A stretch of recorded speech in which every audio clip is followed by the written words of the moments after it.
Hello, welcome back, ladies and gentlemen, to yet another stream of ESA Cup. Here we are with another stream. My name is Dianic, like always, and I am here with a beautiful co-caster today. And his name is Nash. Welcome, welcome, welcome. Oh, thank you so much. Well, we've got a lovely little match on our hands. Would you like to give us the rundown? I could give you guys a little bit of the information. So exactly here. Today we're going to be spectating CrownZero against Kosma Gaming. It is a best of 3 tonight. So, one team, basically two teams play against each other. And today we're also going to be seeing the first eliminated team. So, it is a little bit of a tougher, kind of more of an important game because we might be saying bye-bye to the first team tonight. But what are the predictions? What did our staff bet on? What did the staff think? Who's going to take this? Is it going to be CrownZero or Kosma Gaming? And as we can see on the top, you guys that have it above us, it's pretty much one-sided, Nash. It is fairly one-sided. There is a couple people with some copium for CrownZero, but we also saw that yesterday the none of the games that we saw were that one-sided at all. They were all fairly even. But there was only one game that wasn't predicted to be one-sided, so it's like realistically we could see a very close game here, even with these predictions. But also only the staff predictions. And what does actually the community think about which team is going to take this? And here down below us, you guys can now see also the community predictions. And here again is a little bit more one-sided to one of the teams. So we could have maybe a run over, but yet again, we've seen it also in the past few days, only because the predictions seem one-sided. It does not have to be as one-sided in the game. And Ash, there's one more thing we have to do before we go into the game. Do you want to take the honor and take us through the map ban? Well, it's a bit of a more fun one for the viewer base, because we didn't actually see many of the sort of like crazy maps get banned out like straight away. So obviously we saw things like Border, Oregon, Nighthaven, things you really kind of don't want to play against another team at the moment, especially in a relegation match, because realistically they're maps that are like um, a bit interchangeable with like playstyles and things like that. So you've got Oregon, which is extremely fundamental. You've got Nighthaven, which is still kind of undiscovered by a lot of teams, and also just pretty new, even still. Then you've got Border. Border revolves around two different playstyles, and it really just revolves around the way the defenders decide to play it. Cafe, extremely vertical. It is sort of a big box, as people like to often point out. But it's also like the sites on that map are becoming increasingly harder to play, on defense at least. So they ended up banning that out as well. Going on for the Chalet was picked by CrownZero, so they're not going to be able to choose their side first. More than likely, we can predict that they end up on the attack.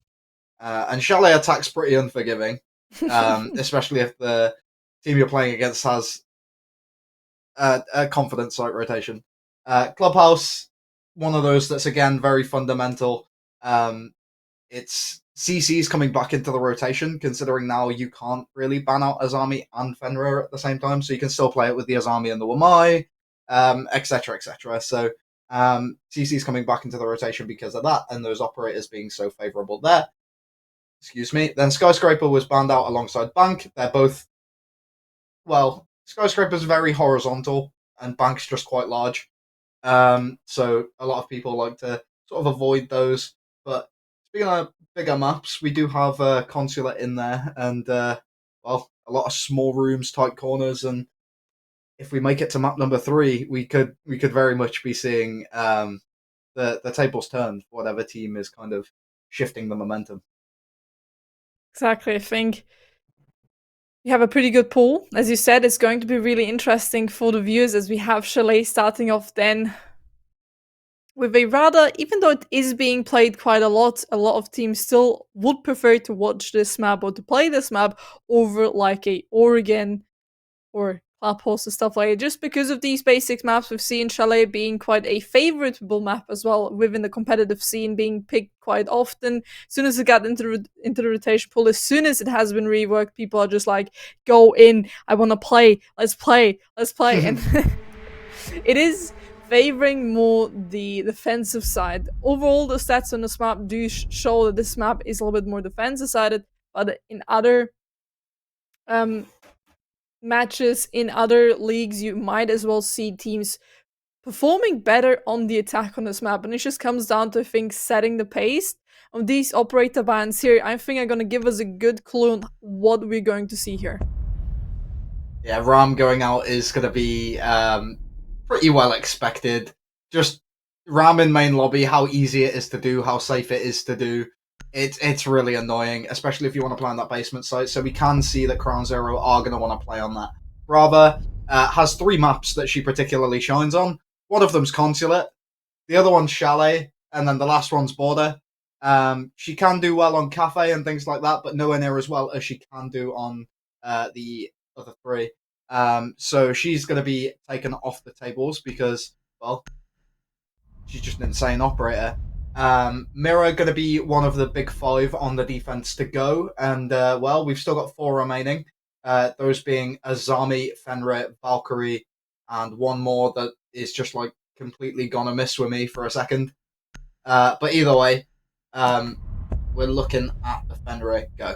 Oh, Solace is the other one. So we are seeing Fenrir go off the board. Going to be trying to look towards denying a lot of that sort of intel on the attack, and also denying a lot of that entry denial that they have on the defense. So it's looking to shaping up to be a pretty aggressive game in Chalet. Exactly. I think one indicator of that is if we know the bans, right? If we know the standard bans for every map, for every game we've spectated, for every match that has been streamed here, I would say Ying is a big ban factor. Even in other leagues, even especially in this meta right now, you want to ban out the Ying, and if the Ying is not banned out, you're gonna have to bring a Warden. Because Ying is just so wonderful right now. She's so good to play. She has an amazing gadget, which a few of the season was a little bit of a sleeper gadget. But now, with the few changes, with nades now being weak, we see a lot of the teams trying to bring in the flashbangs. And then with that, you just add a Ying on top of the Candelas, but we're not going to see neither Warden nor being played in the first round. As soon as maybe one of the 2 teams pick up on that and they start playing one of these operators, it might have a little bit of a shift, because even though we might not have a Ying, we have the 6 flashbangs, 2 sets each, being brought by the side of CrownZero here. If used correctly, they're going to cause a lot of wide screens. They're going to cause a lot of people being flashbanged. Now, I could definitely give them the heads up, as their main entry point here is going to take dining and top floor first, and then order for later than that. A little bit maybe quick execute, because they can shut down the rotation from down 4 in dining, as we can see already secured. And now the question is, how quickly can they take this top floor control, and why do they take it, Nash?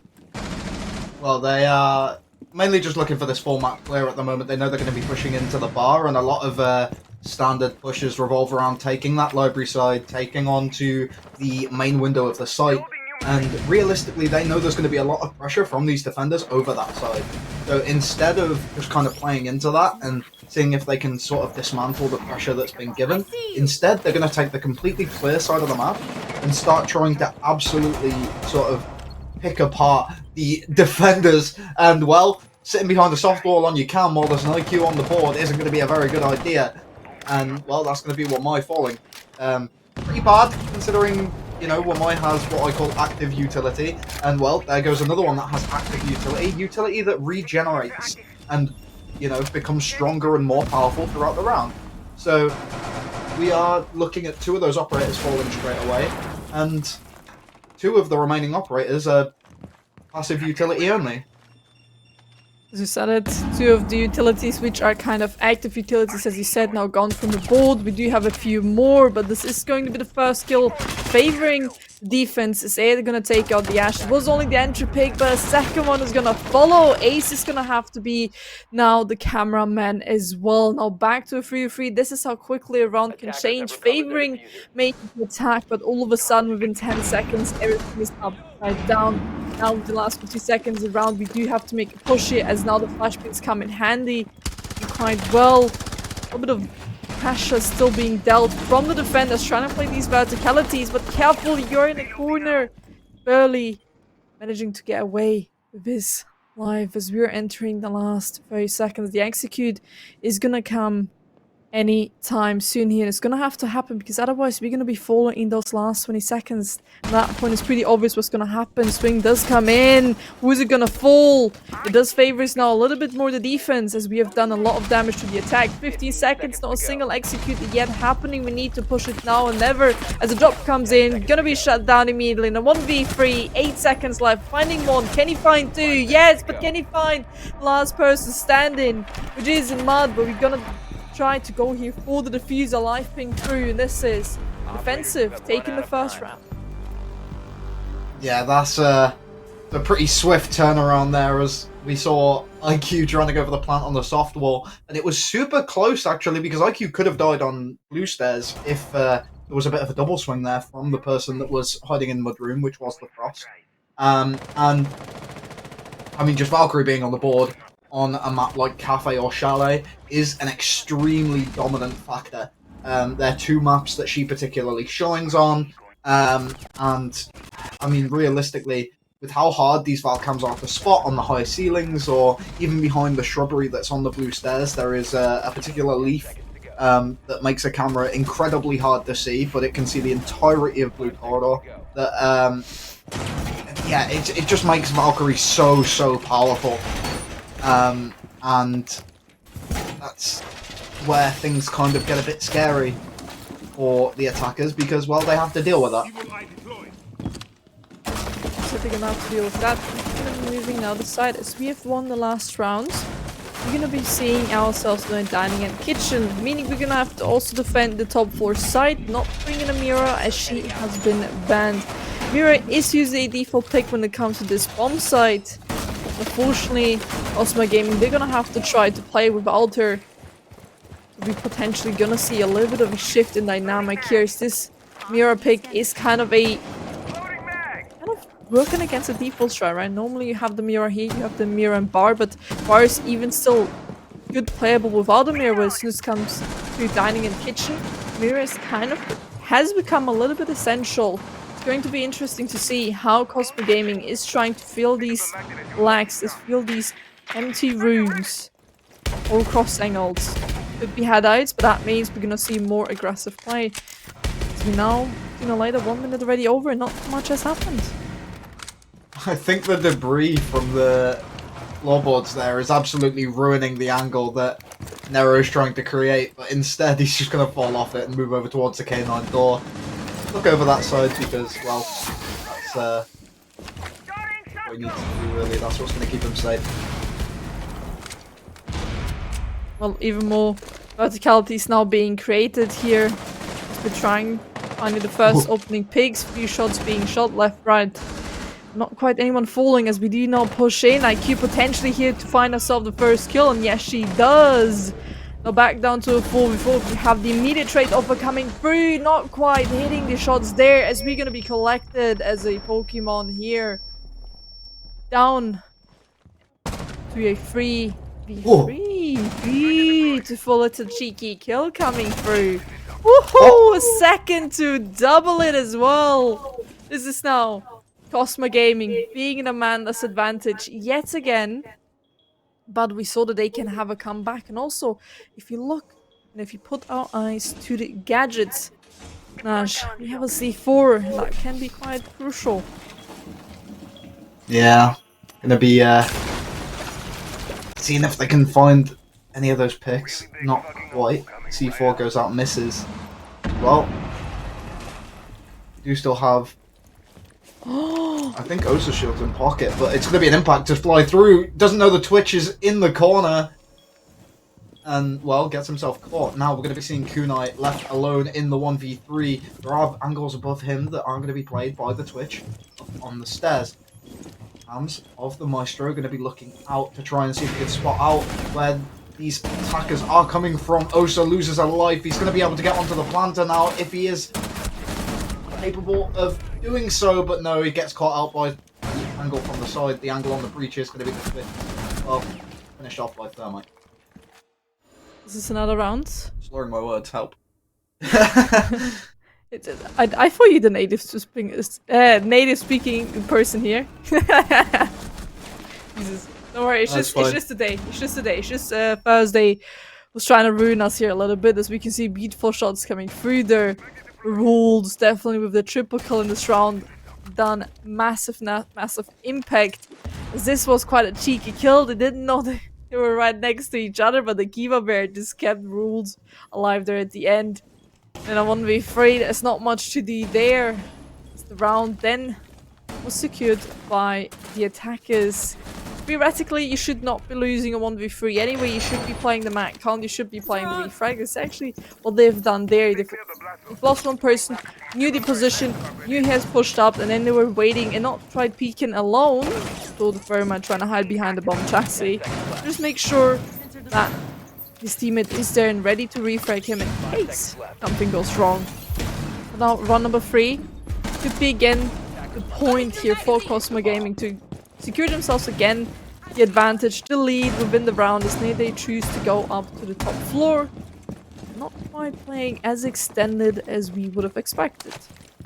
Yeah, really well played to equalise from the opposite side. CrownZero actually proving that they are going to have a foot into this game, and Nick it, especially alongside Rules, really putting their foot down in the previous round. But right now we're going to be seeing Nick it play on the angle on the lower floor, the IQ versus the Solace, the fabled 1v1, and there goes Nick it with a bullet into Nero's cranium, as now we are going to be moving through on this downstairs to get themselves into a better position to be able to get some more map control. Map control now, as you said, BO3 secured there quite much as well now in their hands from the attacking side, as we are a little bit favoring here to do a little solo attack. As we are now repelling on the windows, we also have trophy control from down below, so that is setting us up in a good position, as we can now get rid of utility from down below. The QG is doing her job as she should, but that Valkyrie camera is gonna stay alive for a few more, potentially minutes in this round, potentially seconds. As we see the first few peaks coming in, they're trying to just get this place done, get this place under their control. Just gonna have to be careful here, as Ammo takes a little bit of damage. The push is known from Kosma Gaming. They know this push is coming from Solar. Can they adapt and can they position themselves in a good position, as we don't have the information of Anno being in the corner, but the trade immediately there. He's not gonna get away with that cheeky playstyle. Sneaking is gonna find himself another one, down to 2v4, favoring CrownZero yet again. C4 rip and pop. He's not gonna find anyone. Yeah, the ability to be able to pick apart the positioning of these defenders has been really well portrayed by Kosma now, as we are going to be seeing Ruki going to have to get aggressive, try and find one of these picks if he can, in order to get themselves into a bit more of a comfortable position. His teammate Strobo going to be playing a bit further back inside of that bedroom. He takes the angle onto the bathroom, but gets himself caught out by the ACOG on the G8, and Nick it with a 3k on the round finds the final 2.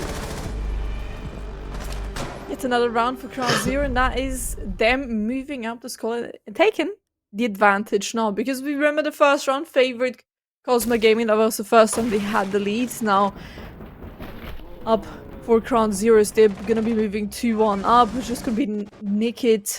This man believe with a beautiful quad kill at the end. On the round. I'm silly. Coming in.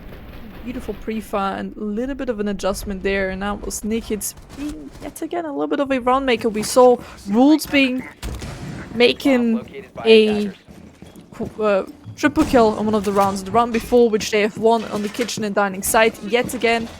Then around on top of that we had Naked now making a quad kill.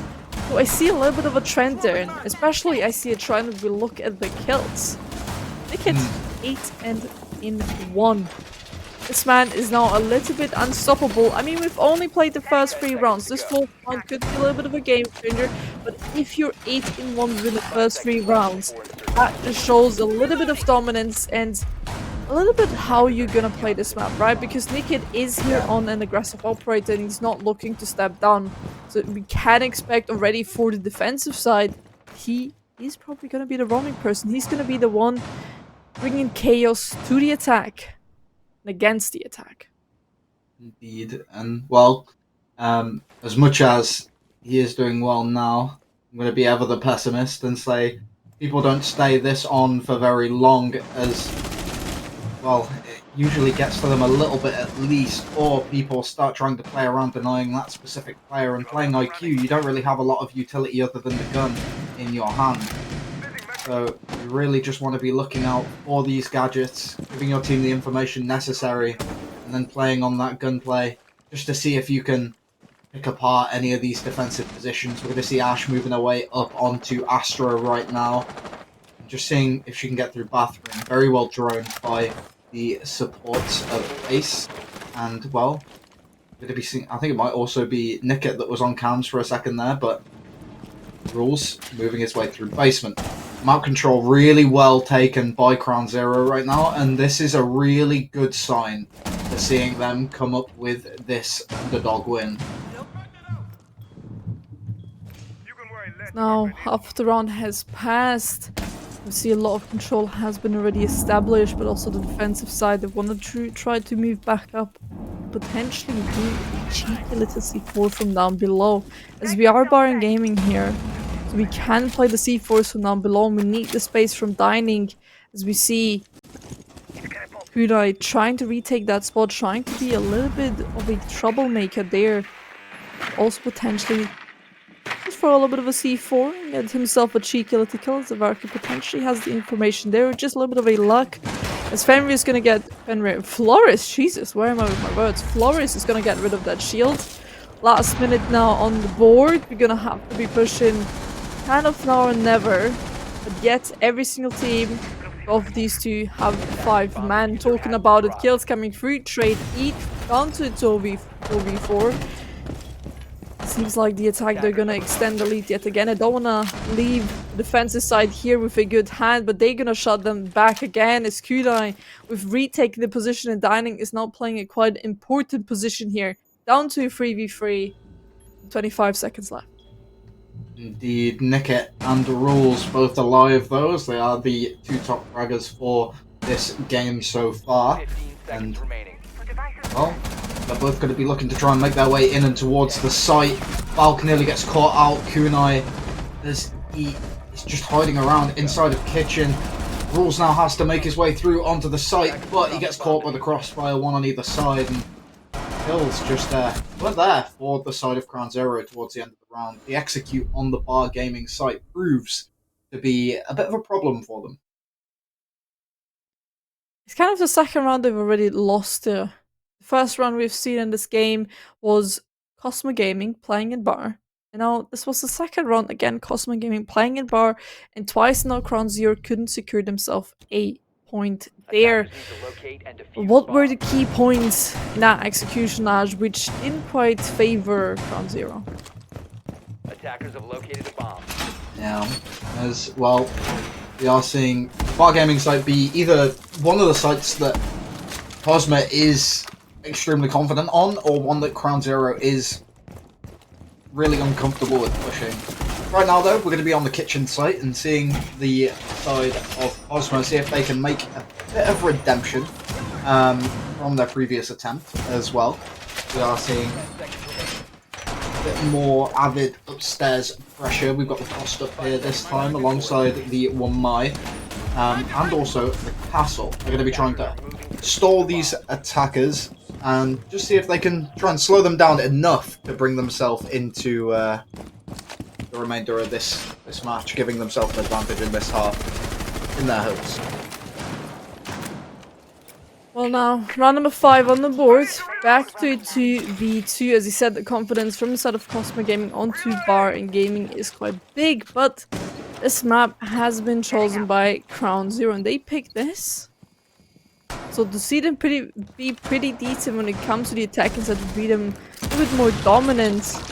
You can always have one side which doesn't work out too well, because now with Bar and Gaming is going to be close to the next 3 rounds. So Kosma Gaming can't go back to the side, so this could be the next 2 rounds, the potential for CrownZero to extend the lead, to make this a full 2, or has Kosma Gaming figured out what the kryptonite is from CrownZero? Can they play against it? We remember when we were attacking or defending this side from the side of Kosma Gaming, it did not quite work out in their favor as they lost of the rounds. One being kitchen and dining, the other one they were playing top floor. It didn't quite work out. You see, being quite pressured here. Flashbangs coming in, kills as well. Trades coming through though. But now it's going to be Kosma Gaming taking the lead when it comes to the man counts. We did leave. Now the top floor side. A lot of damage taken on a couple of these defenders though, as they were like extremely isolated, extremely well executed from the side of CrownZero, which is really surprising considering they're at a disadvantage on the man count right now. I'm very surprised that they played that quite as well as they did because, well, there was a lot of stall potential there. They had the castle, they had the Wamai, they had the Frost up there, and it's just kind of crazy that it wasn't able to be dealt with by the defenders. They struggled to maintain their positioning. Well, my gadgets weren't enough to hold off the flashbangs that they had, and they eventually got caught. Set briefly analytics there, but now 40 seconds left on the board from the side of CrownZero. Yet again, we need to make this push happen. It's Kosma Gaming, they have man advantage, and the closer we come to the 20 seconds, the tougher it's going to be for CrownZero here to take this round upon their hands. And this could be the first victory for Cosmos. They're going to extend the lead even further into their favor. We do have a trade coming through. Next few kills, all of a sudden in a 1v3, 15 seconds left. 3 kills to pick up, but little amount of time. One to find, but second one is gonna be the one to take you out. And this is Kosma Gaming taking their win onto kitchen and dining. As there's only 2 more spots open they can play, which is the top floor side or the basement side. They can retry the top floor side, maybe adjust a little bit, see how CrownZero was attacking it. I mean, now, after going back to that side, after having done a few adaptations, and after playing more together as a team and having the refrags ready in there, understanding that last time they walked up the west main stairs, positioning a player there and saying, okay, you're gonna watch now these stairs. Worked out perfectly. In the end, they take the win. And we're going to the top floor. Now the real question comes, have they done enough adaptations here to make this round a 2-4 Nash? What do you think? Well, realistically, the main thing they need to focus on is isolating these attackers, because something they really didn't do last time was isolate their 1v1s, and it was mainly because they just got caught out in these positions. We saw the Azami and the Wamai over towards the mezzanine area both get caught, and it was just a bit of a struggle. So with these with the current operator lineup, it looks like they're going to be a little bit more defensive, a little bit more of a stronghold in this round, and see if they can keep themselves a bit safer with the Jaeger on side alongside the Wamai. Round number 6, last round for Kosma Gaming to secure himself a point, but also one of the rounds where CrownZero on the attack now could bring this down to a neutral scoreline. As you said beautifully, could be enough, but it could also not be. There's a few key indicators, as you said, what they would need to be doing here in order to secure this round, but can they do it? That is a real question. Can they do it within this round to make this favor themselves and not CrownZero as this is? 3 times said, this is the map pick from the side of CrownZero. They're taking quite a good control as Nick is going to open up us the round with taking out Goyo. As now Operator gone, Impact's gone as well. The utility might be passives already, might be on the map placed. There's also a gun they now have lost as we enter the last 1 minute and 50 seconds now. It's not just any gun either, it's the Vector ACOG that's been taken off the board, and that's one of the most powerful on the defense side right now. You have the SMG in the pocket of the Solace, but at the moment she's just running around with that P90. Kunai is going to be the next to fall as he loses out in the 1v1 versus rules on the Buck this time instead of the Twitch. Well, we all know how good Buck's rifle is in the right situations, and Frost is going to be left a bit isolated, stranded inside of the bathroom on the island, as we are going to be just waiting for one of these attackers to make a move in and onto the site. So one of the attackers They have now a big man advantage. 2 people gone from Kosma Gaming. So at this point, they could be executing any time. They could be just taking the surprise moment onto their advantage. Just go inside and have a little bit of an execute. We do find one from the side of Kosma Gaming, but now the plant is going down. There's not too much to have as deny. There might be the Solus, but can even that spin does not seem like, as we have another 2 people full. Each a few trades coming through left, right, and center. All of a sudden, we are back to 2v2, favoring now even further. And yet again, the attack not quite landing these shots on this attack. There on the breach, down to narrow. Make this work on a 1v2, still very clutchable, but 20 seconds soon left on the clock. We need to get these 2 players out of the game and then potentially start the defuse, but no information where neither of these one is, but it's going to be the window from Spy from down behind, and we're moving up to neutral score line. Indeed we are. We're looking at a 3-3 scoreline on Chalet in the defender meta, moving to CrownZero on the defense. And if Kosma can't prove to us right now that, well, they're stronger on this attack, specifically for Chalet, then we could be seeing, well, CrownZero, the underdogs of this matchup, start to run away with things in map number 1 here. Defenders, protect your bombs from being defused by attackers. Good old switcheroo. Now, we have CrownZero going to the defensive side. And they could extend the lead now even further. So far, we can't really say if anything's defender-sided or not. I think CrownZero, they're gonna have to show us this time. But let's not forget, this is their map pick. So, I'm expecting a little bit more aggression. I'm expecting a little bit more convincing rounds from the side of Crown Esports, just for the matter of fact because this is their map pick. I mean, they've done so far pretty well, considering they started on the attack up to 3v3. Now moving to the defense, this should pretty much favor them, but Kosma Gaming, I think they have a few tricks up their sleeve. Indeed, they do seem to be bringing along a bit of a different lineup. 3 operators that we haven't seen in this match as of this point. Legion, Aruni, and Doc. And while Doc is kind of coming back into things with, you know, him being kind of better than Thunderbird now, as his sort of versatility kind of gets enhanced by the extra healing that his stims give. Aruni going to be there for the nade denial instead of a Jaeger or Wamai, alongside just denying generally any sort of movement from these attackers. Sorry, like creating that bit of stall that they didn't quite have, and then also the Legion to try and give themselves A, the audio cues, and B, to also stall out these attackers as well, deny any shields that might be brought, considering the new shield rework has actually brought the shield operators back into the meta a little bit more. So we could potentially see a bit of wild play from these defenders, and with their lineup having so many good guns, we could see a lot of aggression. It's surprising to see, even though the shield operators have been buffed, even though there's been a few fixes considering the shield operators, none of these 2 teams are picking one of them. There's no Monty, no Blitz, and I'm still hoping a little bit that they might be picking up one. They might be, you know, trying to rethink the strat. Maybe, you know, pick a Monty, bring it on the board. He's a massive drone. You know, but we're not going to be seeing this. Not for this round, but hopefully for the next few.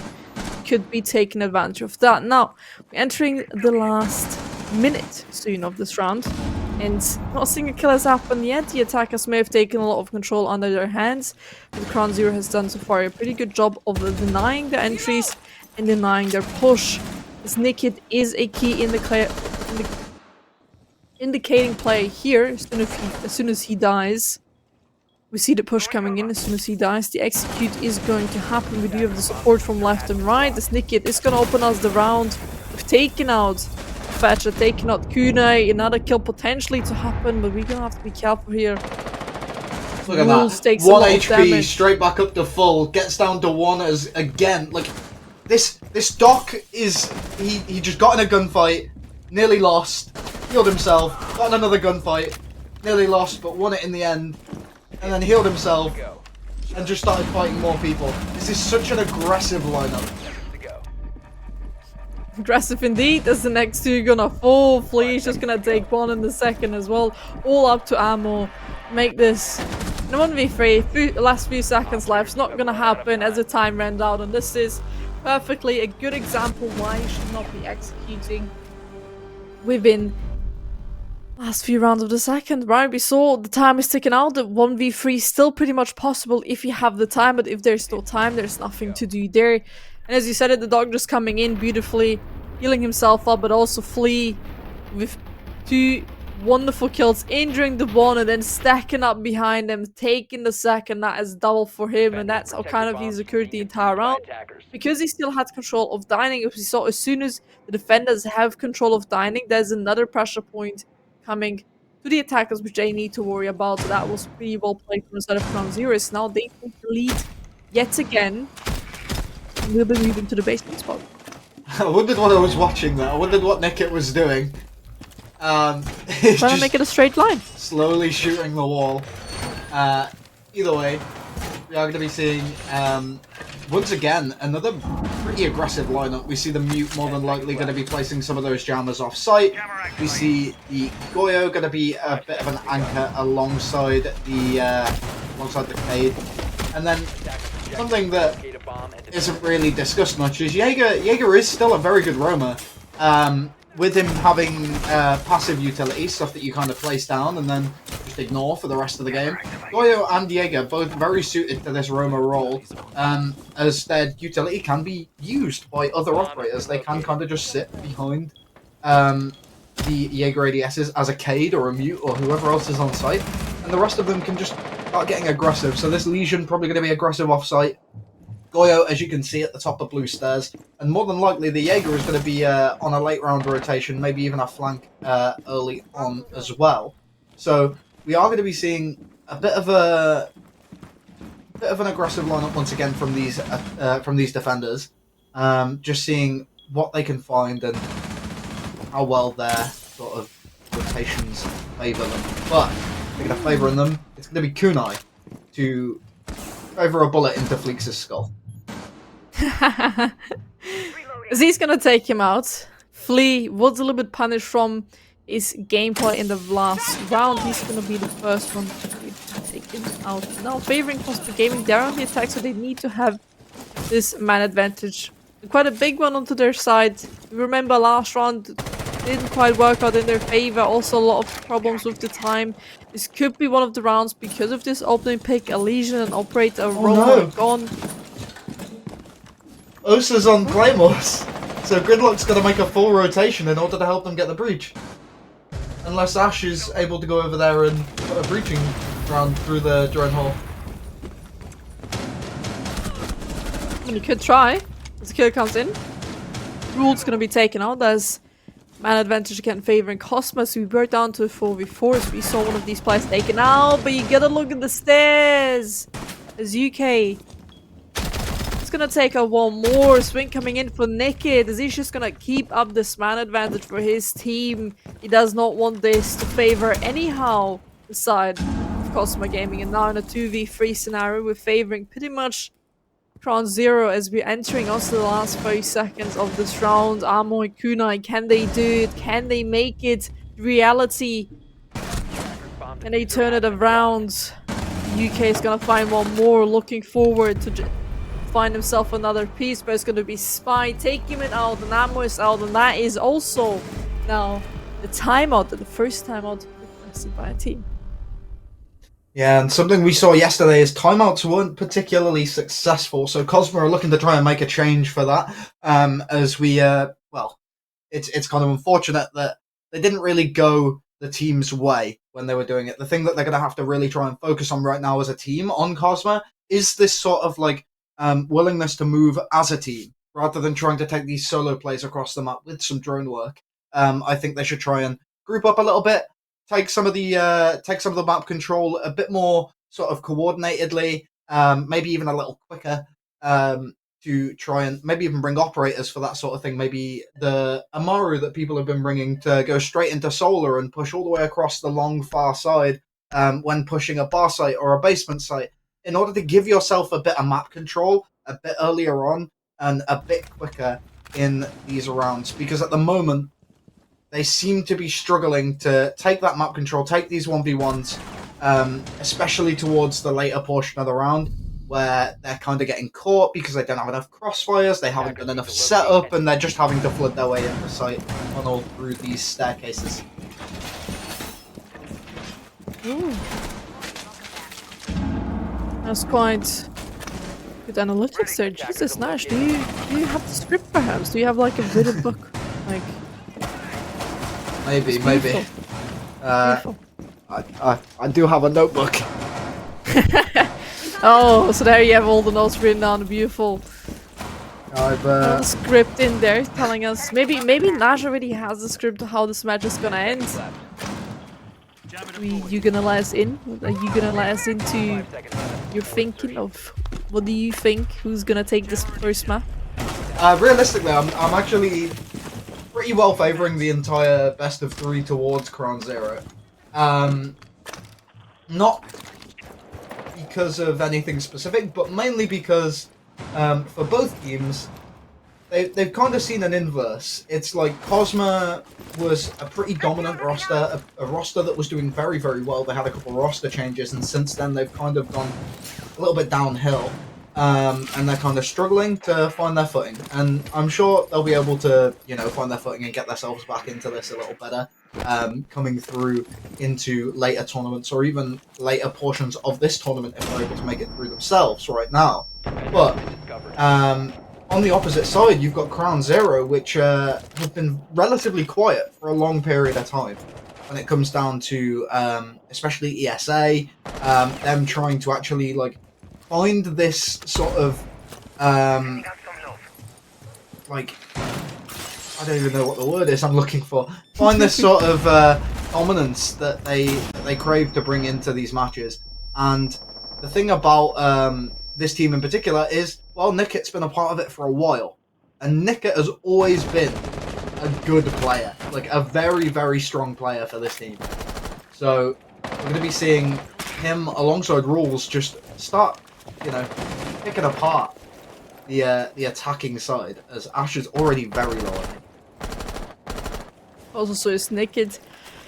He also took a little bit damage there. As you said, in your favor a little bit Naked. He has been going so far pretty wild when it comes to the kills and his stats. As Nero is gonna open up us the round here with the kill. Another one's gonna follow as Kosma Gaming is gonna take another man advantage and the lead with 5 and 3 men to the side of CrownZero. So it's not looking too great on their behalf, but if we look at the stats, if we look at the kills, the 2 best players, when we just look at the skills and not consider anything else but just KP, Naked and Rules, both of these 2 players still alive. Talking about it, maybe I've Kazakasa did yet again, 2 kills full, down to 2v3. There's another one's gonna fall to Spy, but he's gonna be immediately punished, and it's all up to Rules in a 1v3. 35 seconds left to make this work. 2 of the players from Kosma are low HP, so definitely very much possible. As we find one more and we are Doc, we can stim ourselves up, and this is where you also mentioned you can take a gunfight but immediately go back up the health. 35 seconds post-plant scenario, need to find these next 2 kills. Not quite having any information where they are, but revealing the position of one of them as they're was trying to play a little bit of verticality here. It's gonna be the kill from up above with the info coming through is Nero. It's gonna take out Rules. This is Kosma Gaming moving up a point. This is going to be way, way closer than I think a lot of these people would have thought.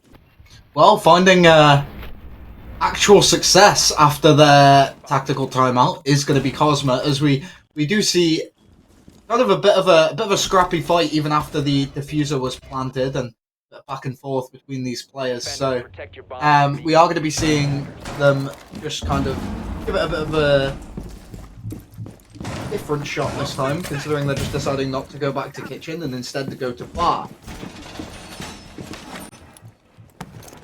I mean, what they can do.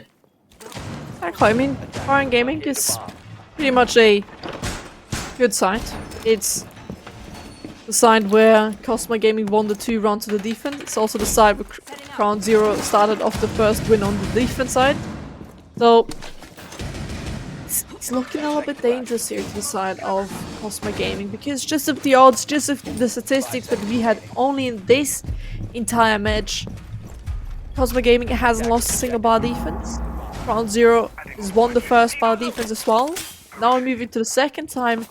Kosma Gaming could be a little bit in trouble here, because if CrownZero win this, they would be moving to a match point already. The first map on this best of 3, so it's okay if Kosma Gaming would be relying here on the second map to win, but here again, do you really want to rely on it? As you said, there's a few things that they need here to fix from the side of Kosma Gaming if they want to make this round work. This side is going to be a tough one to attack. The defense is quite favored.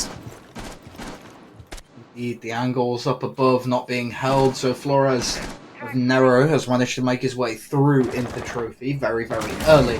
This map control being taken faster by the side of Kosma, but that might slow them down as Nickit has managed to find the head of the entry fragger. 4 and 10, unfortunately for him now. But the kill is soon traded by Nero as he's managed to find the Legion. Active utility once again, an operator that is going to struggle in the earlier round, but is going to start to thrive in the later round, is now off the board. And well, there goes another, as we see Gridlock fall too. So a lot of utility that is more useful in the later round is being taken off the board extremely early here. It's not looking too good, rather more than tough. Side of Kosma Gaming, as you said, a lot of utility gone from this board here. Also, Kosma Gaming have lost the Gridlock, have lost the Ash. Now, yes, you can always argue around about the Ash, but at the end of the day, it's a gun they have lost. It's a gun they're gonna have to retake, redo, by taking out one of these players of CrownZero. As we are in the last 1 minute, sooner or later here, CrownZero has the favoring odds. There behind us, Ammo. He's gonna bring this down back to a 3v3, but Nickit has a thing to say. 2 to go, triple for him. All up to Ammo as this round had really a Uno reverse card up on his mind as Nickit takes a triple for him. Nearly kind of secured the entire round, favoring them. He does come in with the swing, a little bit of a shotgun, not quite gonna find the kill as Ammo takes 1 out of 3 players out. 2 more to go. 25 seconds soon left on the board, so there's a little bit of a way to go, but the verticality from the hatch is going to do so much damage to Ammo. He's going to have to find these headshots now or never, but we see we're playing quite safe. He is UK just on that hatch, trying to make sure this push is not coming through, and that is him taking the round, and CrownZero moving up to the match point of this first map in this best of 3. Indeed they are, and that's going to be very detrimental for them as a team. A big momentum shift in what everybody expected coming into this match. And, well, fortunately, Nickit unable to get his quad as he takes the swing onto Mudroom with the shotgun, with the little ITA in hand. Isn't able to find it. Kind of unfortunate. Attackers need to locate and defuse bombs. Crossing the basement once again, though. A site that is very, very good for the defensive side, especially if they are able to play around this sort of lack of verticality that is being brought by these attackers. Something that is often brought in place of the buck for verticality on this site is the fuse, because you can also bring hard breach charges, if I remember correctly. I'm pretty sure it can. But also there's the little fuse trick on the upper mezzanine balcony where you line up your fuse charges with each of the bollards on the handrail, and you can completely open up the floor in the main lobby. So it's one of those that is very good for this site, but isn't really being utilized. They're not really playing the verticality. Instead, they're going to be going for a rush, and I think this round is going to be entirely Dianic's voice. Oh Jesus, that was quite beautifully, but As you said, the rush is coming through with a blitz with a thinker. Call is coming through as well, and this is them moving on to his side as we do. Next few kills are falling down, favoring Kosma Gaming even more as they take 2, potentially a 3rd, but denied through the shield. Is gonna make it down to 3v3. How did that happen? But Kosma, they're looking forward to take this round, and they will do that. So this round ends and Kosma moves up and they stay alive for one more round. CrownZero did not expect this rush. Not in a million years did they expect it. Yeah, wonderful little cast there by Dianic. I kind of expected it to be just as fast as it was, and well, it opened things up for us and showed us what really goes on in the minds of these players. They were able to isolate an avenue onto site. They were able to get themselves through and in onto the site, and they were able to then play around the positioning, rotations, and retake from those defenders. So very well done by the side of Kosma, and more than likely they're going to be looking to try and find that point and drive through the map once again, bringing along the Monty. This time, Monty is going to be used as that sort of like that front foot. They haven't been really utilizing previously, like before this point. It's going to be that point of contention that allows them to move with another person and, you know, apply that pressure that you can't really do with just like some drone work and a single push. Well, we talked quite early in the round about shields and how they have been buffed. I did say I would love to see one of these two teams taking advantage of that. Yeah, maybe... Have I manifested something here? Very potentially. I did say... Yeah, I wanted to see a Monty, I wanted to see a Blitz being used. Blitz now in the last round. Securing themselves actually around, even though he was a little bit of a... Oh, to say that, not questionable, but still like questionable kill as knife went through the shield, taking out the player. A little bit unfortunate there. Monty's now backbrought here, as it's gonna deal damage. It's gonna be this living drone, this drone moving forward, the drone who's just gonna give you this unsettled feeling as soon as he stands in front of you. Everybody knows that feeling. As soon as there's a Monty on the board, you just have this weird feeling. It's not gonna go away as long as he is alive, and I think Kosma Gaming might be here. Could have potentially found a little bit of a kryptonite. One person is gonna fall, the second one on top, down to a 4v4 is both the key teams take each a piece.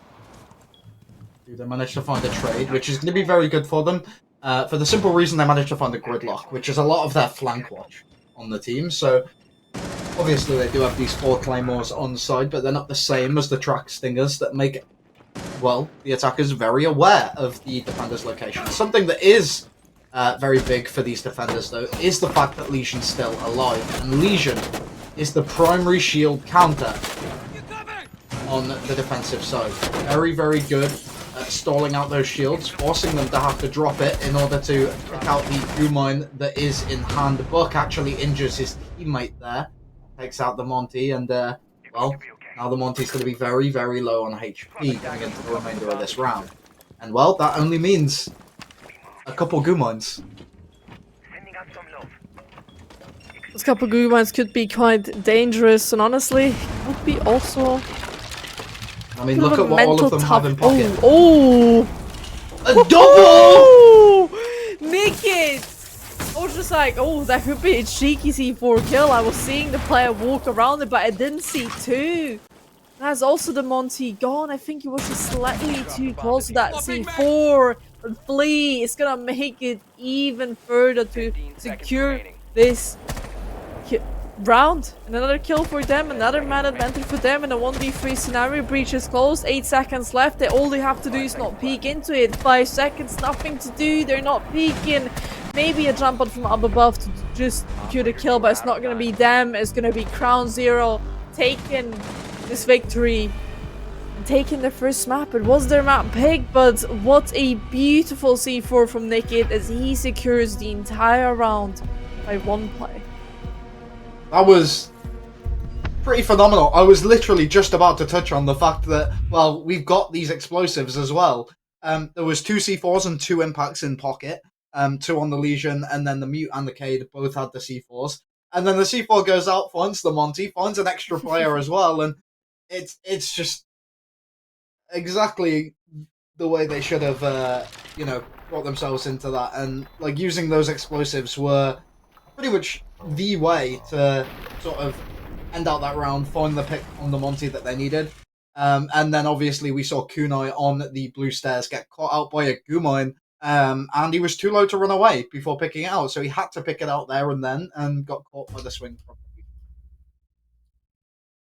That was just very well played. And I think that's C4.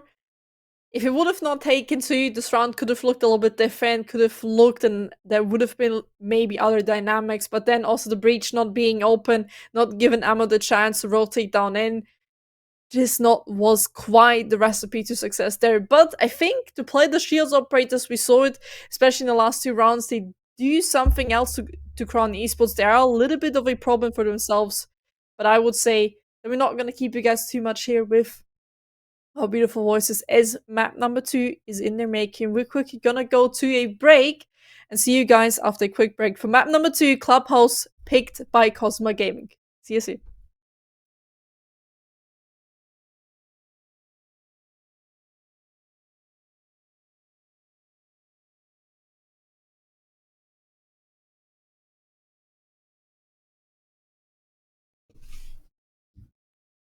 Here we are, back again after a little break, and also it was a break for us cast as well, so a break for the teams.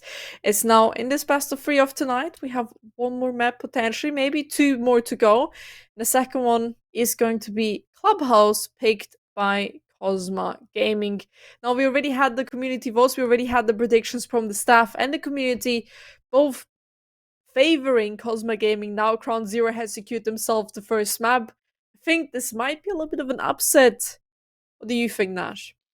Well, both teams had like a pretty rough run throughout this tournament, and ending up in relegation for the first relegation match is pretty rough, because it means they would have had to have lost their first 2 games in a row on both sides. So both these teams looking to find that redemption, and obviously, as if people in chat are Cosmo fans, which, as we've seen from the predictions, they seem to be. I wouldn't be too worried as of yet. CrownZero have only won their map pick, and even then it was close. So looking at a map that's a lot more fundamental, like Clubhouse, which is the map we're going to be coming into next, is going to be one of those where, as a whole, we will probably kind of see Cosmo start to shine coming into the second map, and I think very, very possibly we could be seeing a pretty fun map 3 here if things go Cosmo's way. Could be, but we're also going to Clubhouse, which is a little bit of a checklist map. It's a map which every competitive team should be understanding how to play. It's been in the competitive pool for quite a long time.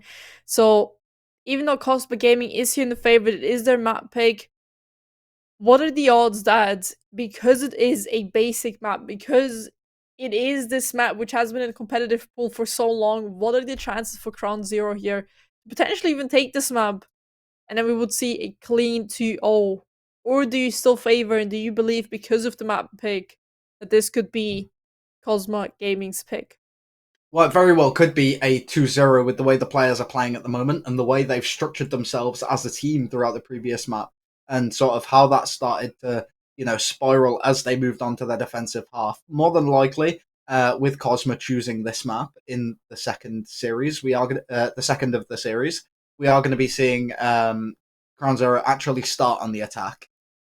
So we are going to be seeing how they are actually able to adapt to the different sides that they are going to be on, more than likely. And we are also going to be seeing the operator lineups that they decide to bring instead of what they brought on Chalet, in order to, see how they can pick apart the map, see how they can bring a lot more of these angles. And something I am very very much hoping to see is that sort of bar hold, because it is a lot more common on console than it is on PC, but it's also one of those sites that is pretty well favored for a few of these teams. Some of these teams favor it, some of these teams don't. And I think that CrownZero is probably going to be, and Kosma, to be fair, probably going to be one of these teams to be able to pull out a wild card like that in one of these matches. So, very excited. I think you said it very beautifully there. Said my only little bit of a problem here is because it's Cup House, everybody kind of knows how to play this map. It could go both ways, right? Could be Kosma Gaming's pick because it's their map pick, because they picked it, because they chose to play to go to this map.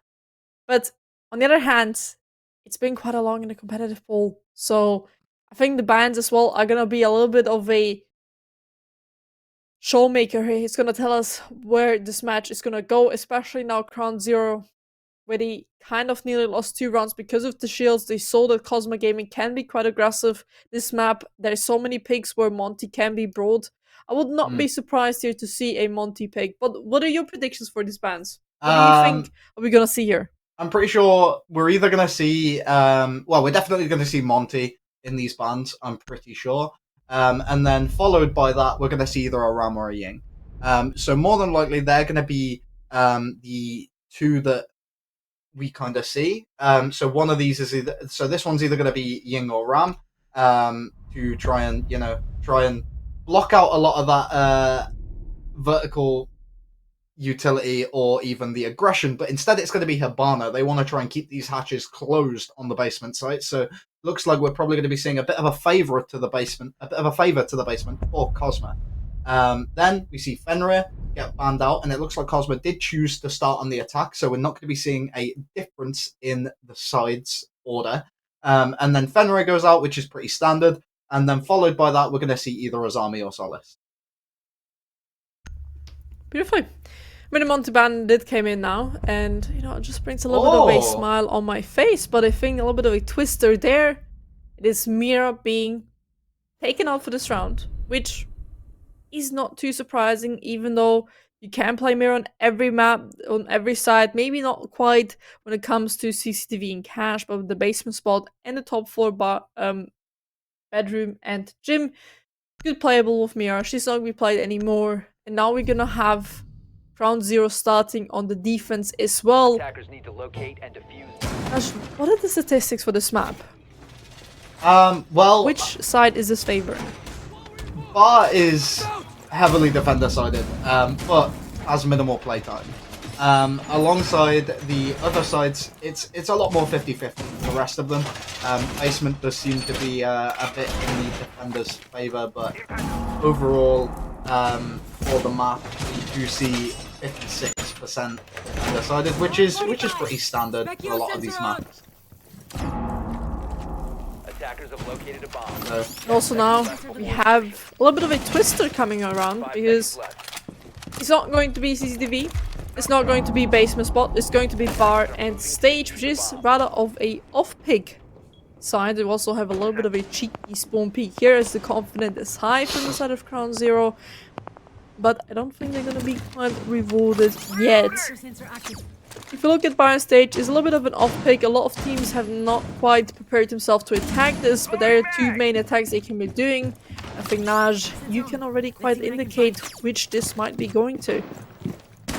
Yeah, we are going to be seeing a lot of this sort of intel gathering from the defensive side. They have the Legion and the Castle as your sort of base stall operators, but then also they've got the intel of the Echo, they've got the intel of the Olsen, they've got the intel of Solace, so they're looking for that gadgetry, that drone work.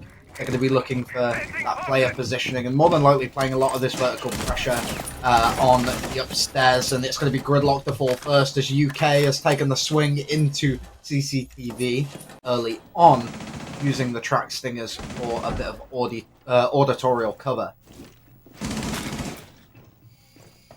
Open pick done and set, Gridlock gone, swing comes in, and this is Kosma taking the trade immediately after they've lost one of their members. Now, this is Solace gone, no more Gonna find the camps. No more plant denied there. We might have we have the echo on the board. We have the pulse as well. But the information, if something is going on, the information of already existing cameras, not gonna be quite useful anymore. As UK is gonna find himself being the cameraman for the rest of the round here. What do you need for Brian stage? Particularly only construction. If you want, you can take the rest of the top floor site, but it's not necessarily. There's another one's gonna fall. Wolves is gonna bite in the grass, and even though they wanted to maybe play a little bit of a surprise pick here with this map and with this site, so far it's biting them back a little bit.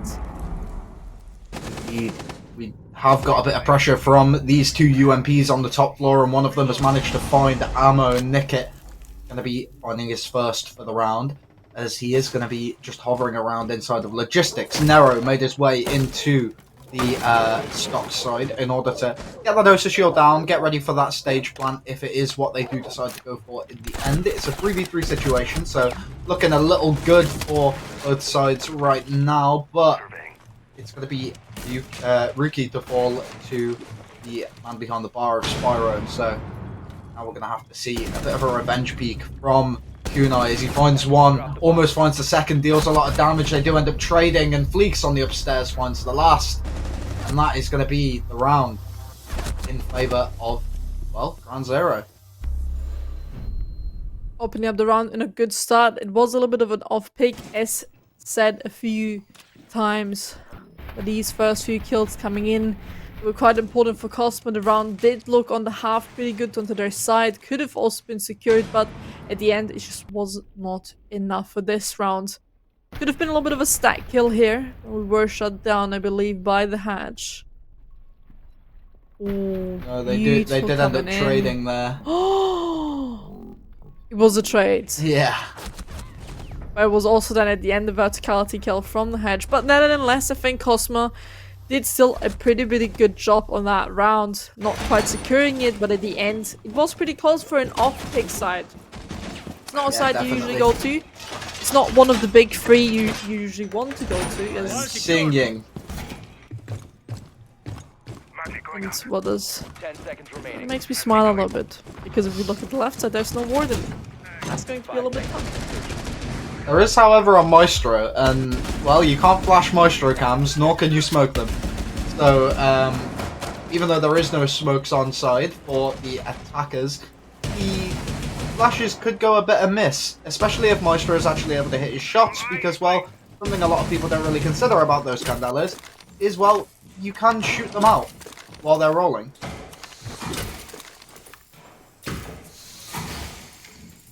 But okay, Claw is not gonna quite find the hatch yet. It's a little bit more down and we should get the hatch there. Now opening up the stock hatch with Maverick and Operator was also not quite brought too many times. Usually we would see here Hibana or an Ace, but because Hibana is banned, we could be relying here on an Ace on a Firma, but instead they didn't want to go back to the good old Maverick times. Now we found the spot for the K Claw.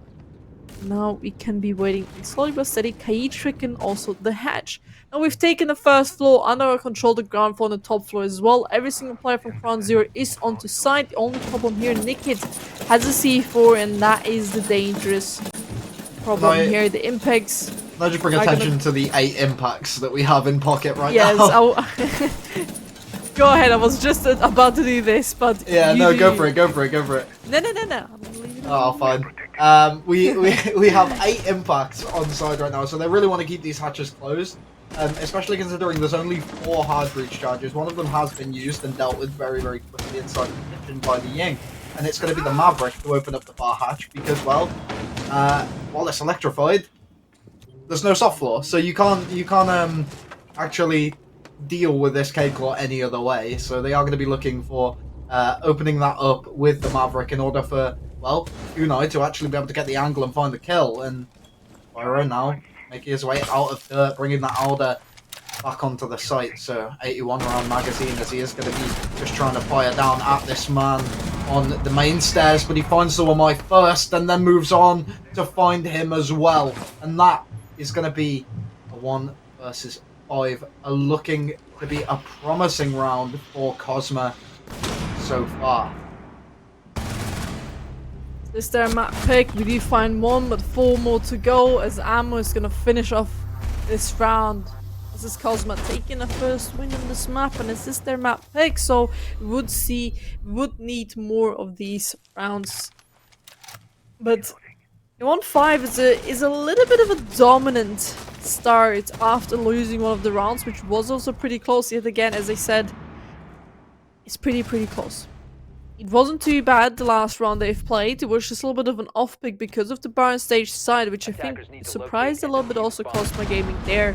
Now, when we played one of the defense side, all of a sudden putting your enemy team in a 1v5 scenario, that's a little bit of a statement. But Crown Esports, CrownZero, Jesus, where am I? I'm watching something else. CrownZero here. CrownZero was a TF2 team back in 2016. This man is just pulling the infos. Like, did you know Crown Esports was a TF2 team back in my days? No, I'm just saying. Yeah, that's a bit of a throwback for me at least. But I don't know, many people probably don't really know much about the TF2 comp scene. But instead, we are going to be seeing Siege on our screens. So forgetting about all of that, we are going to be seeing Nicket on the Bandit, going to be trying to, you know, deny any of this. And he's been a bit quiet in the first 2 rounds, only finding 1 kill for himself and actually dying twice. The 2 brow on the upstairs is going to be there to try and deny out and stall this this CC wall. Not going to be just denying it entirely, but going to be there to mainly stall it as much as possible. The the Jackal has made his way all the way through onto the rafters though, and potentially could be getting himself onto rules if he isn't careful, and well, that's exactly what he's going to do. The support now from Nicket as he has tried to find the man, but doesn't quite as well. Ryuki secures his kill, and it's going to be the wall open. Wall open, kill secured, Tubaru gone for this round. A good start for the side of Kosma Gaming. We still have a C4, still 3 Toxic Vape canisters in our hands. So the plan and I is still there and secured for this round. But there's not a lot of time which went past, right? 1 minute, a kill already gone, breach already secured. It's looking really tough for the side of CrownZero because usually you want to be wasting as much time as you can, especially when you're defending bedroom and gym even further, as Ammo is going to extend even further. The lead is finding a kill now onto Flea. Still the 2 main operators, which I would consider here Bandit and Smoke, alive. So is the Goyu with an impact. This round can still go completely upside down. If these at least next 2 kills fall to the favor of CrownZero, talking about it. Beautifully, next 2 kills happening not to CrownZero but to Kosma Gaming. It's all of a sudden in a 1v5 scenario yet again. Not looking too good. We do find 1 out of 5. 4 more to go here. Second secured, but can we find more? No, because Nero is gonna send us to the next round as they secure Kosma Gaming the lead in the second map. Indeed, and well, something I was looking at there and a bit unsure of for Kosma was the fact that, well, they managed to get the construction wall from Cash open, and they also managed to get the CC wall open, but they only had the 2 exothermics, so they had no construction wall from outside. They had no jacuzzi breach, and realistically, the only other thing they had open for, you know, a split take if they were forced to do that was the hatch in logistics. So lucky for them, they were able to take that position fairly easily. But if they did struggle at any point, they would have been forced into their own trap, where they haven't really gotten enough of the utility down on the opening, on the pinch side of the site. So they are going to be going for a do-over on CrownZero, and more than likely paying a bit more attention to that and keeping that in mind. Number 4, and we've talked about how basic and how every team should know how to play a post. And now CrownZero is not looking too great. Twice now, 2 rounds in a row being in a 1v5 scenario. Twice not securing the rounds. The only round they have won so far. Jesus, my English is absolutely terrible right now. The only round they have won was the Baron stage one because it had a little bit of a surprise moment on their behalf. It's not looking too great right now for the side of CrownZero. Jesus, Nash, I cannot speak anymore. I'm just gonna give you the mic because I think you're gonna have a few better speakings than me. Oh, it's okay. We are going to be seeing them get the CC wall open as they do manage to, you know, deal with any of the sort of aggression that might be coming through to deal with that. The mute jammer was probably on that wall as well, but it's going to be the Flores below. Doesn't quite take the shot very early. Nero finds the quick kill onto Fleeks, and Rules is soon to follow as he is being aggressive in towards CC. And now we're in another 5 versus 3 situation. Kosma have the advantage, but they don't have the split open again. They're going to be going for the exact same push, and I think this is where the side of Crown could read into it, but instead, Nickett just going to be standing in the line of fire on the window as well. We're going to be there to save him. And that is going to be pretty much all she wrote for him, but UK manages to get one on the backline, finds the first on the round for the side of CrownZero, and well, now it's going to have to be 5. Going to need to ace to win, finds another. Strobo going to be falling, and that's going to be a big pick, considering Strobo has been a pretty powerful player throughout a lot of these playdays. And now, as he takes a swing round onto the main area of the site, it is going to be Rookie to secure that kill for himself. And well, we're going to be looking at a tactical timeout for the side of CrownZero here. CrownZero is not looking too good right now. Losing 3 rounds in a row. Every time with big man advantage favoring Kosma Gaming. Is there any specific points that you see, Naj, that CrownZero is doing differently on this map than on the map before? Major mispositioning, looking for adaptation that just isn't coming through for the push that has been unfolded. And also just like a lack of willingness to just bunker, because realistically, even if you play players over towards CC, you're not going to be holding it off for majorly long, and you're really just going to be like isolated if they are able to get people on the downstairs too. So if they were to just try and hold for a bunker on the site, they would be able to you know, get themselves a little bit better of an advantage coming into the later round, because they're not opening anything major. They're not opening walls that are going to be like a detriment to your team later on in the round, unless they actually manage to get into a post-plant scenario, which at that point, having 5 players alive on and around site is going to be very difficult for them to establish.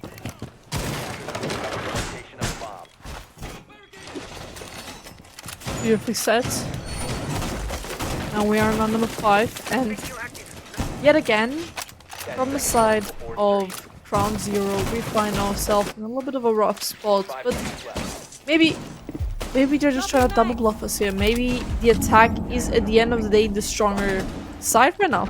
As we're gonna be moving back to one of the sides we have originally won from CrownZero, and it's only the only map, the only side that they have won here on this map, which is Bar and Stage. We're going back down, but let's remember how it went. It went the close 1v1 at the end there, which then, because of a hedge verticality, went favored CrownZero. So even that round, which they've won, was pretty close, and the other rounds went quite so. I think that Kosma Gaming have done enough adaptations here to potentially get this round. They understand how their enemies are holding this.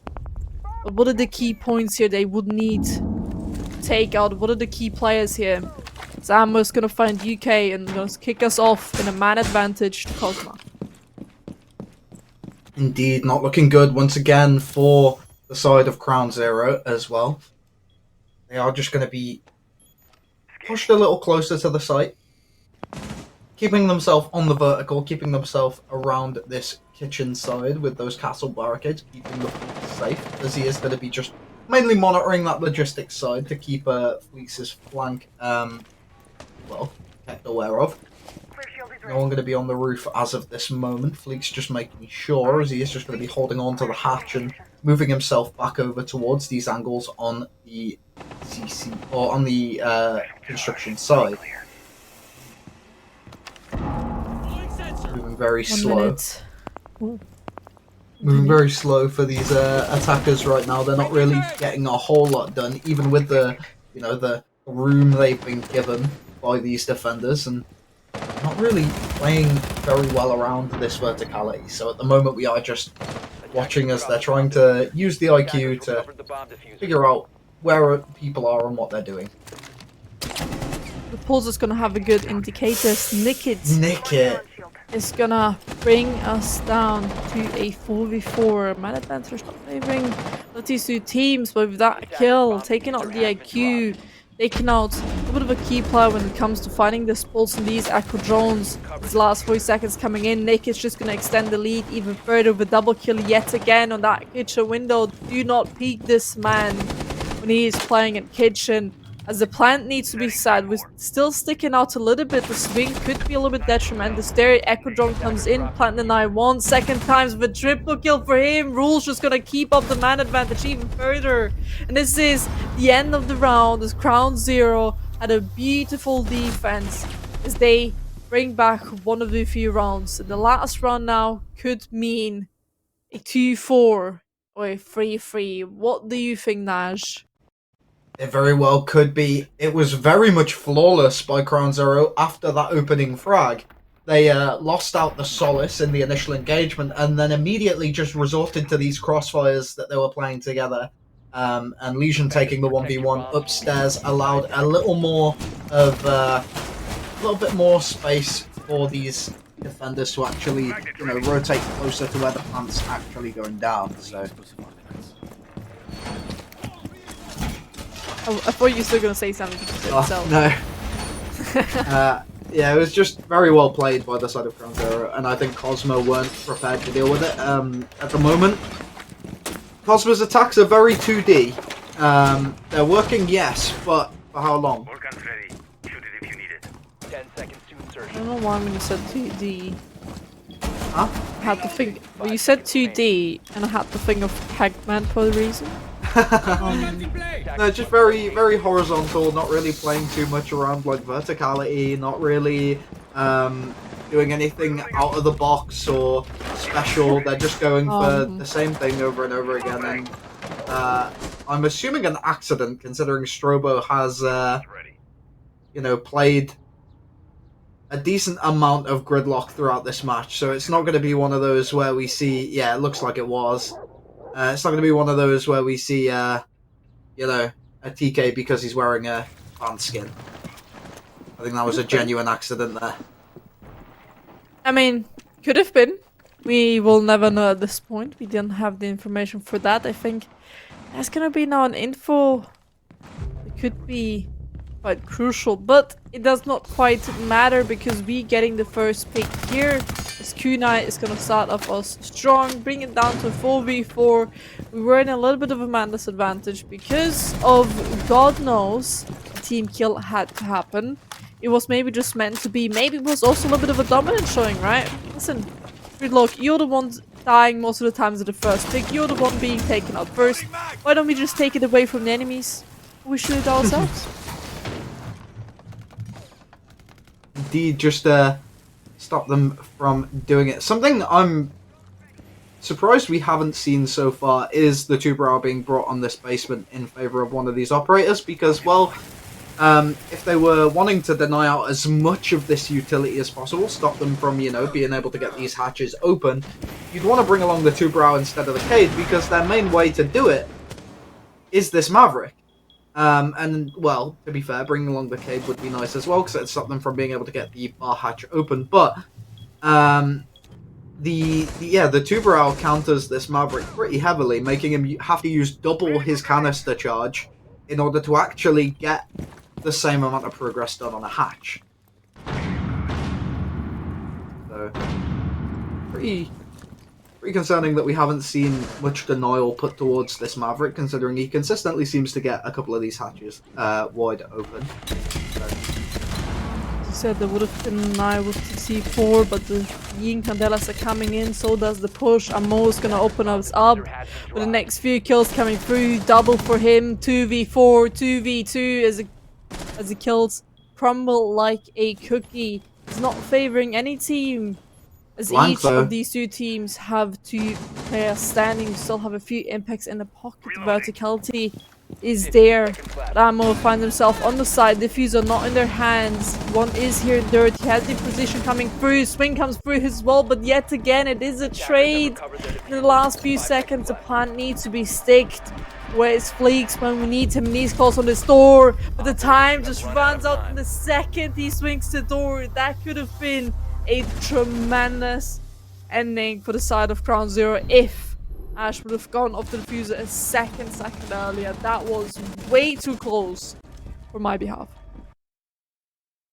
Yeah, that's pretty absurd. They're very close to being a Kosma round, considering the might didn't even see the man go for the swing. But now, with a 3-3 half on Clubhouse, we are going to be seeing these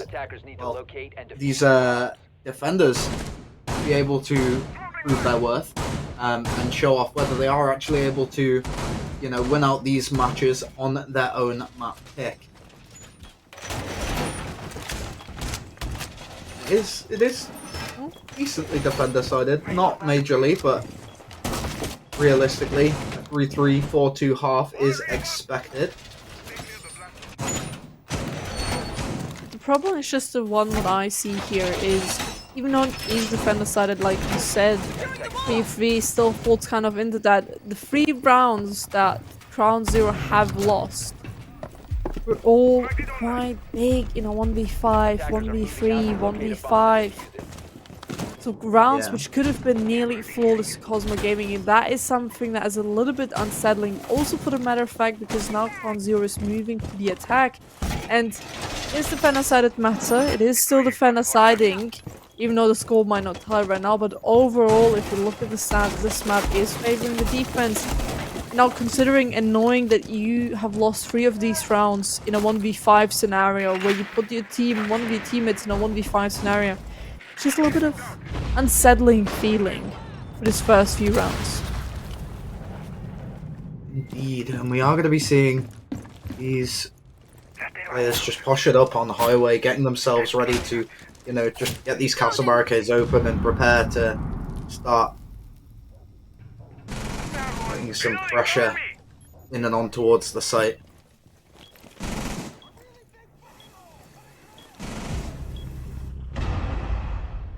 Full pressure is going to be exactly there where it's needed, as rules is going to be taken out now.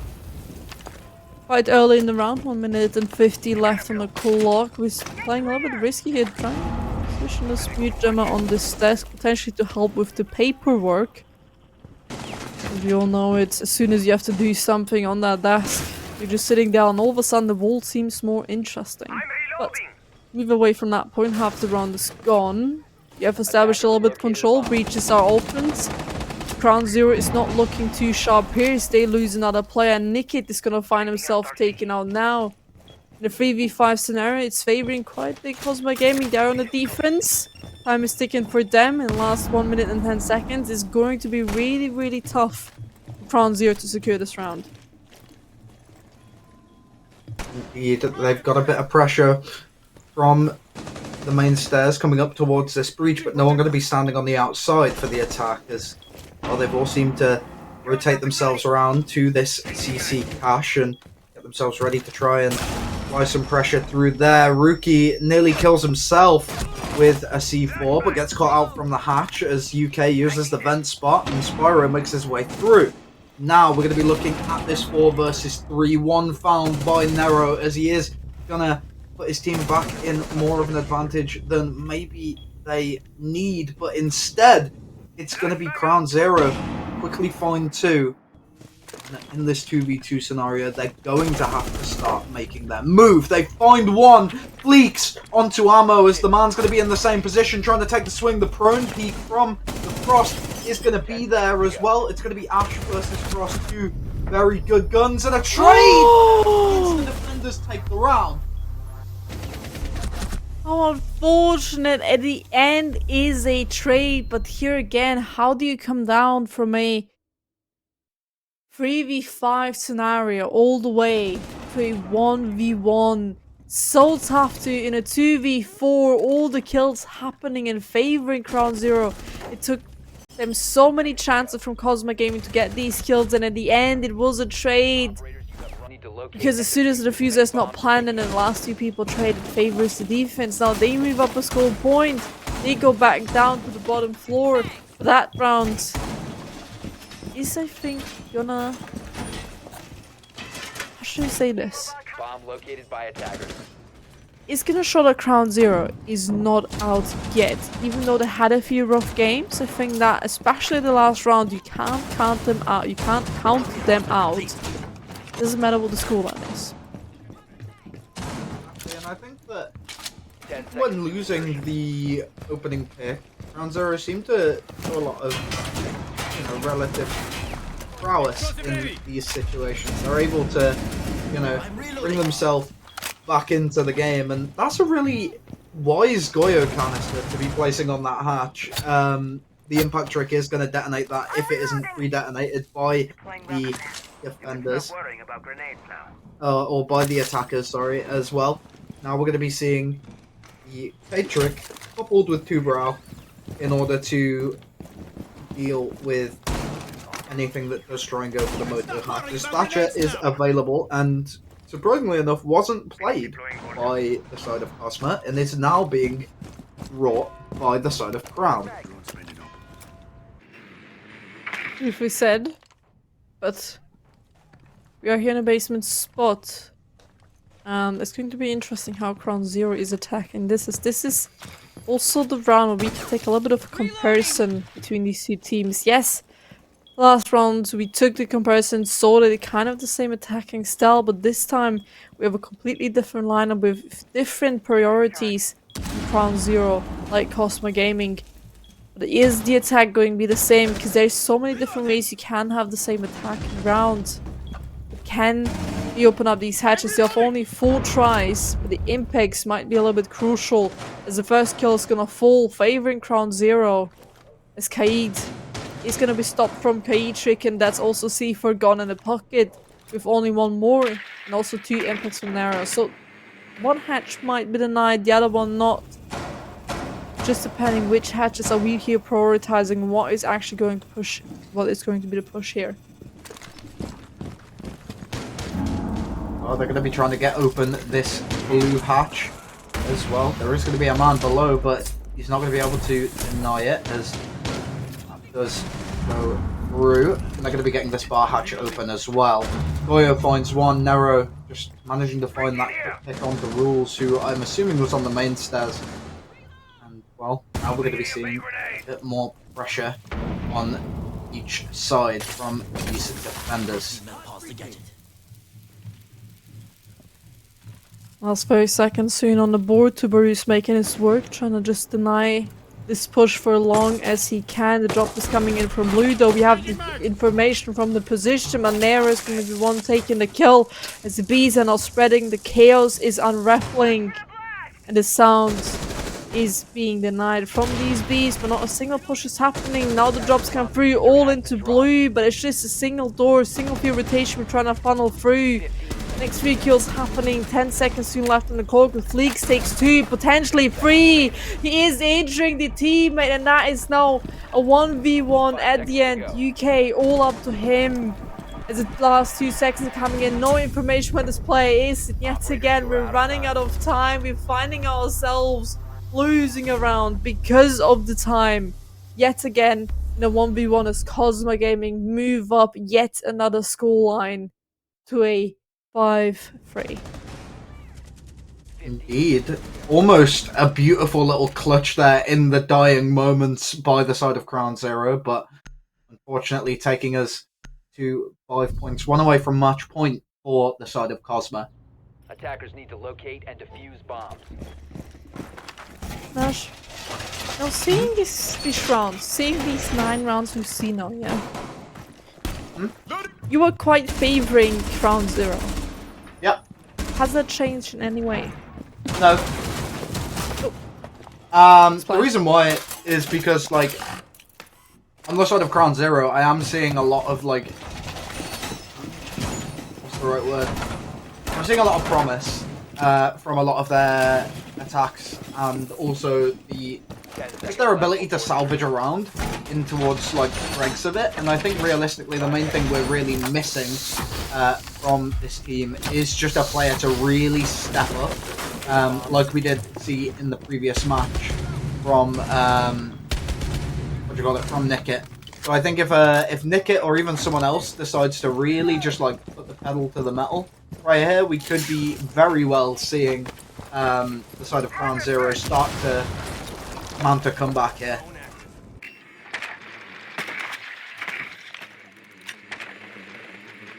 So I have not changed your viewpoint here. They've not won you over yet, but maybe the next few rounds they can win over your heart. But also, it could be just you've fallen in love with CrownZero here. But talking about love, talking about everything, it's not gonna bring us further in this round as we're gonna try to open up this wall here. Not quite gonna work as the ace charges are gonna be denied by Subaru here. Gonna be frozen up. There is 1 round, 1 minute gone off of this round, and not too much has happened. We've gotten control a little bit, but not a single kill. We're already in master bedroom here. Already Con in our cheeky little kill could happen any second. Just a little bit of a bullet needs to hit a head. But as I was saying, Con under control. Main bridge as well to be under our control. It's looking pretty good to the side of CrownZero, but yet again, twice did they lose because of the time. And I'm afraid it might be here as well, as now we open up the round. The rule's gonna be taken out. This man having a tough time to even appear on the map. The 1-5 currently he's standing. Maybe he just missed the message. Indeed, no more Zoto canisters in pocket as Thatcher comes over to help the ace get the wall open. It is going to be dealt with, though, as the cage ball wasn't quite caught by the Thatcher nade, and now we're going to be seeing Ammo and Bo just hold on to this site as, well, Ammo is the big number at the moment for the side of Kosma. Next few swings coming in, we have the trades as well, but yet again we find ourselves in a 1v5 scenario favoring Kosma Gaming here. 4 people to go. It's not going to be him as the long shot comes through. A little bit of a pixel peek there. It's going to find the enemy, and that is Kosma Gaming moving up to a, as I like to say this, match point, ladies and gentlemen. This could be the next round, could be the one that they take it home. We would see a map number 3, which is Consulate. A little bit of a new map. One of the newest maps in this rotation pool. So very well could be. Could be. What are the odds here for CrownZero to come back?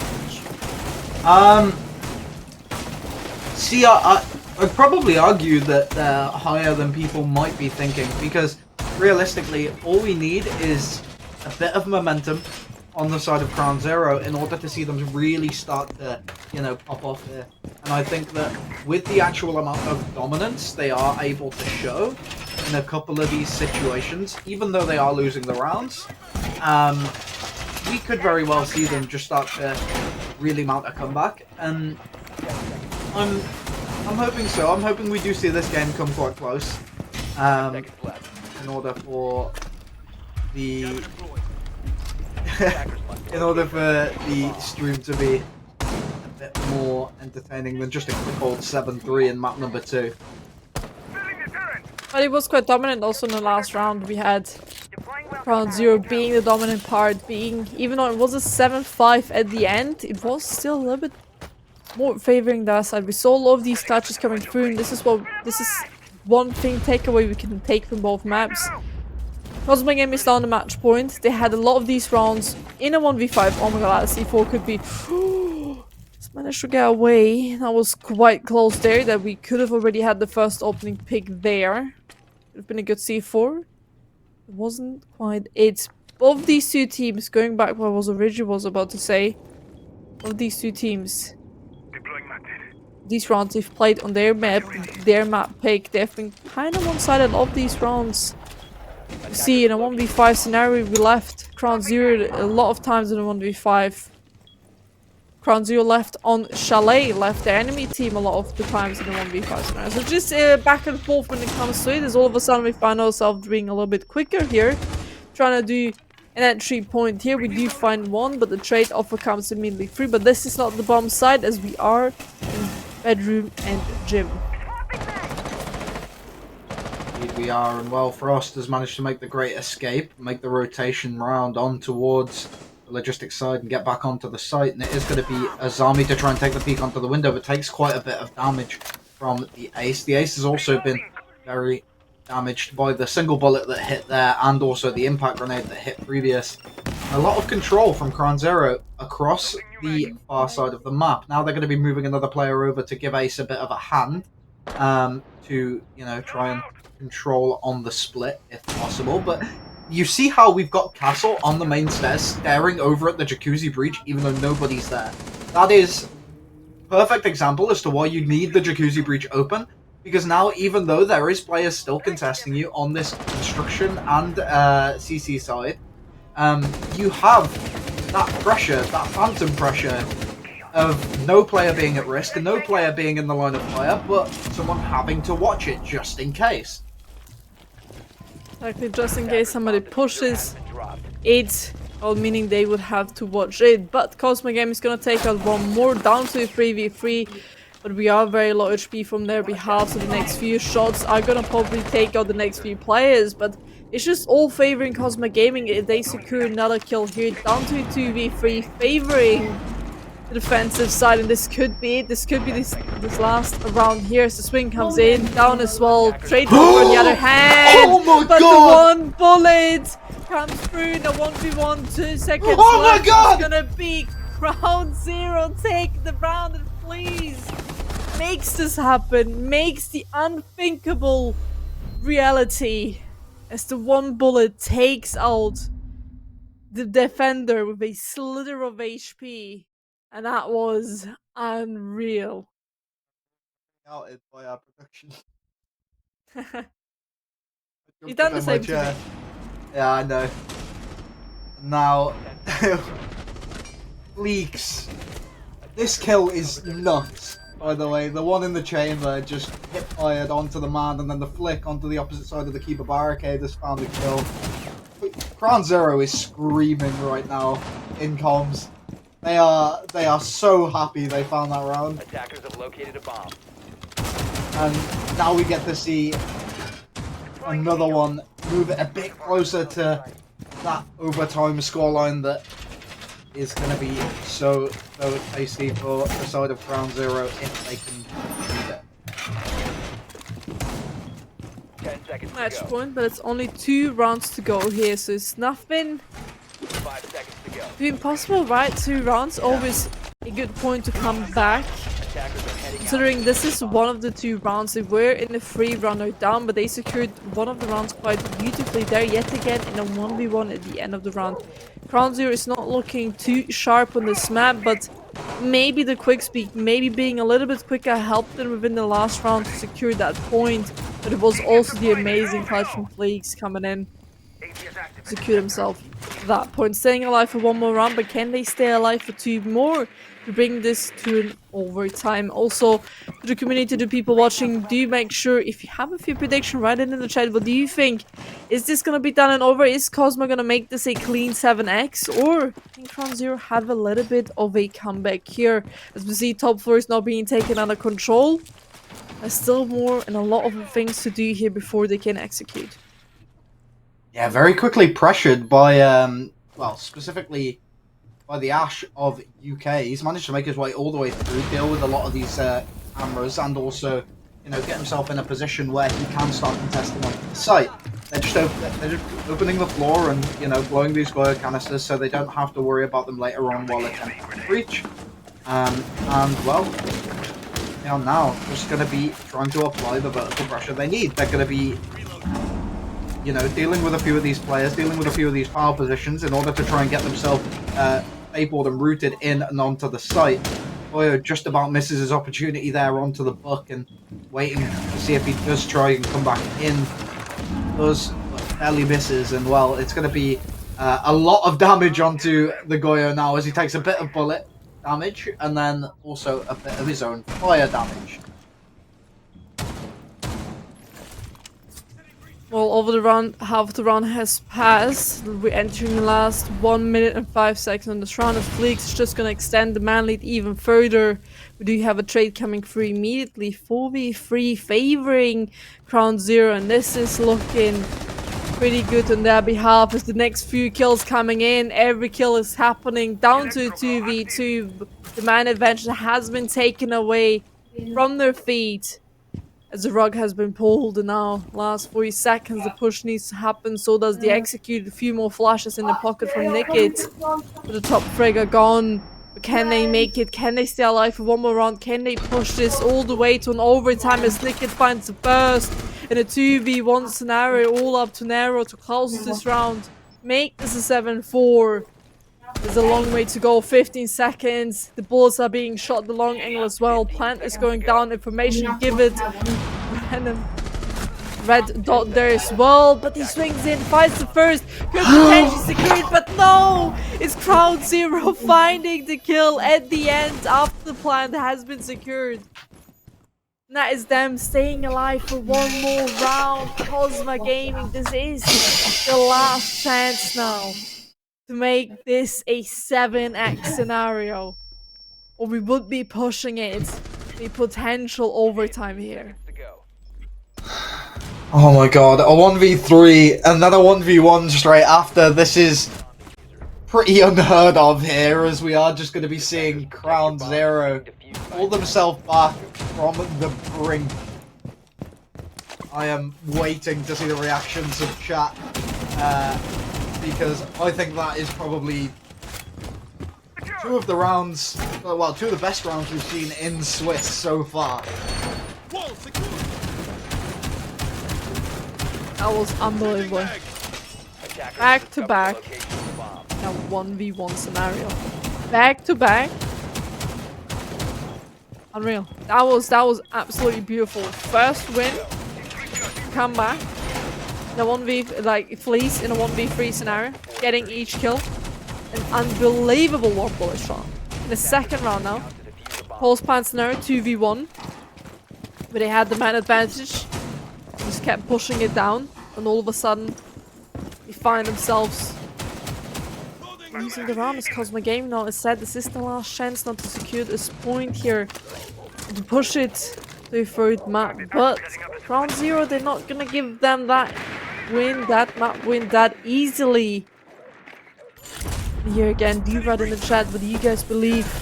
Overtime, or is it gonna be a 7-5? This is looking and it's smelling for me like an overtime. And I would love to see an overtime in the second map, not gonna lie. Because it's couples. UK! You are absolutely nasty player. Open up the hatch, taking the kill, taking out castle. That is one killer gone. But here, this position has already been played quite a lot of the times. So predicting it and pre-firing it after the hatch is open should have been actually predicted by Kosma. They should have not played the same position 3 times in a row. And an opening frag on the, well, the round to equalize is going to be really good. Cade takes a bit of damage as well as he gets himself into a gunfight, but it's going to fall off it. Ash going to be taking another one against Nero on the hatch, and well, Nero's going to win it. Now we're in a 4v4 situation. Nickit's going to be trying to take some aggression on towards the breach, but Nero finds a second on the outside, taking him down. Now, with these players remaining, 2 found by Spyro as Nero takes out Kunai for him. And well, Rookie going to be the one to finish up Spyro on the outside. Another 2v2 situation for CrownZero here as they are able to deal a bit of damage and ends up finding one. And it's just going to be the tuber out inside of construction left to find the rest. All up here to Rookie to make this work in a 1v2. This could be matches, could be win. The plant is now down, the fuser is sticked. Now he has 40 seconds to kill 2 of these players and also go down and defuse as he needs to start defusing in the last 7 seconds, but the bees are making work, giving away his positioning, also taking away a lot of sound. As we know where at least one of these players are, but careful is Fleegs, this player is Mon. Especially has shown how dominant he can be as the swing from the main stairs comes in. It's Fleegs taking it, and babies, we're moving to all the way overtime. This is CrownZero taking the point, moving forward, as they're not gonna give this map up that easily. I am extremely shocked right now that we have seen such a phenomenal comeback out of CrownZero, bringing themselves to this overtime position. And more than likely, their reign of terror on Kosma Gaming is not over yet. One of the key things that CrownZero did completely different in the last 3 rounds, comparing the other 3 rounds we've seen them, that you have noticed.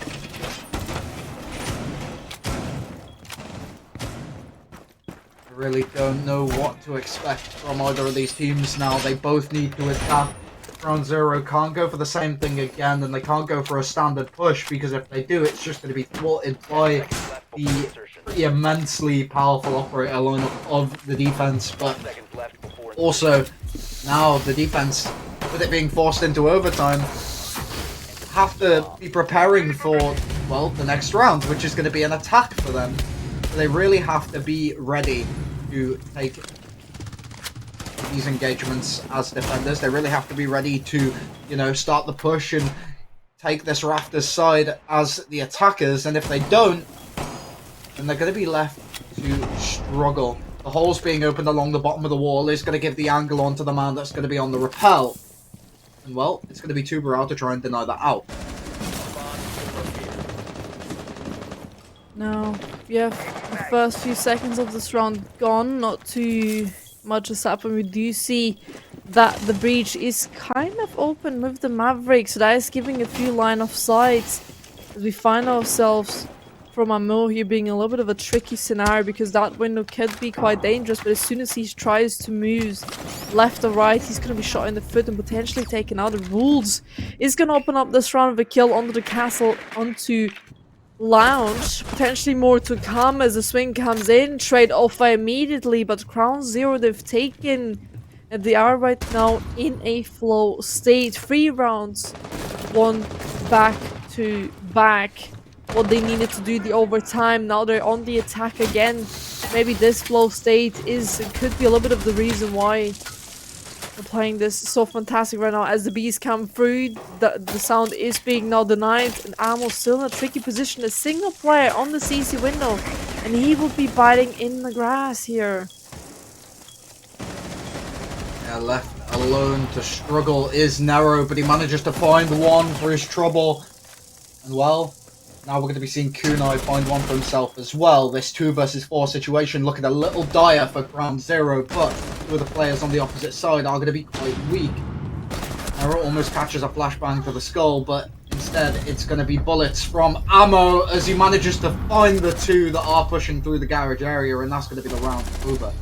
Crown now have to move themselves over onto this defense and see if they can equalize at 7-7 to finally win out on their final attack in this fabled max overtime. They're now moving to the attacking side, and both these 2 teams have won 3-3 of each side. They have. Ooh, Well, a little bit of a... we see a rage quit already. I don't think it's quite a rage quit. I think it was just a little bit of a disconnect. Of course it's a rage quit. No. It's always a rage quit. Even if your internet cuts out, it's a rage quit. You just punch the router too hard. I mean, I had a friend once who, when he hit his PC, his internet would shut down because his router was behind his PC and the cable would disconnect. Oh, no. And there was a lot of the times when we were scrimming or playing ranked, and as he said, would rage. But it was literally the words rage quit, because as soon as he raged, he would kick his PC and then his router would be gone, and we will just get a message, yo guys, I shut down my internet again. Oh no. So that he was literally the definition of rage quit. Yeah, fair enough. I can see that. But yeah, shouldn't be too long to wait as the player is just trying to get himself back into the game. And well, what do you think needs to happen here for both of these teams? I think, as I said, Crown Esports, they're a little bit in a flow state right now. I mean, they've lost maybe their attacking round here, but now they're moving to the defense. If they choose correctly, if they choose wisely, they can go back to Baron stage here and secure the defense, because after that they'll go on the attack. At this point, you gotta have to choose the best side. The best side you've won was Baron stage, so they could use that yet again, go take the win, and then win the attacking round, because it's not impossible. But now that has English? Kosma Gaming? Jesus. What happened there for a second? Kosma Gaming have the match point, so if they would win their attack now, it's a little bit of a risk taker to go here in the bar stage, but every other side was not quite in their favor. This is the side they've won twice, so I think that is where they should be going back, favorably speaking. And after that, it just comes down, find the groove points, find the flow state you've had while attacking the top 4 side, and adjust it. Because we're gonna be seeing, I believe, Kosma Gaming going up to the top floor, maybe going down to the basement spot, which have been lost in once each. Yeah. So I'm actually really interested to see what happens between these teams, because this is such a close affair right now. And I think that the side of CrownZero definitely have the opportunity here to come out with a 2-0 if they so desire. And well, the side of Cosmo really has to just like claw their way out of the trenches. Considering they've lost 3 rounds in a row before then, obviously getting one in overtime. But realistically, with them losing those 3 in a row, it means they've lost a full site rotation. And that means that realistically, if CrownZero come out of their defensive half or their defensive side on the overtime with a win, we could very well see them do even better on the attack when Cosma are forced to go somewhere else than CC. But the real question is, Nash, Mm-hmm. are we gonna see a third map? What do you believe? I think this round pretty much decides whether we see a third map, because I think Crowns are more than capable of winning out an attack on a site that isn't CC. In this case for these teams, but I also think that the side of Cosma are also capable of winning out an attack.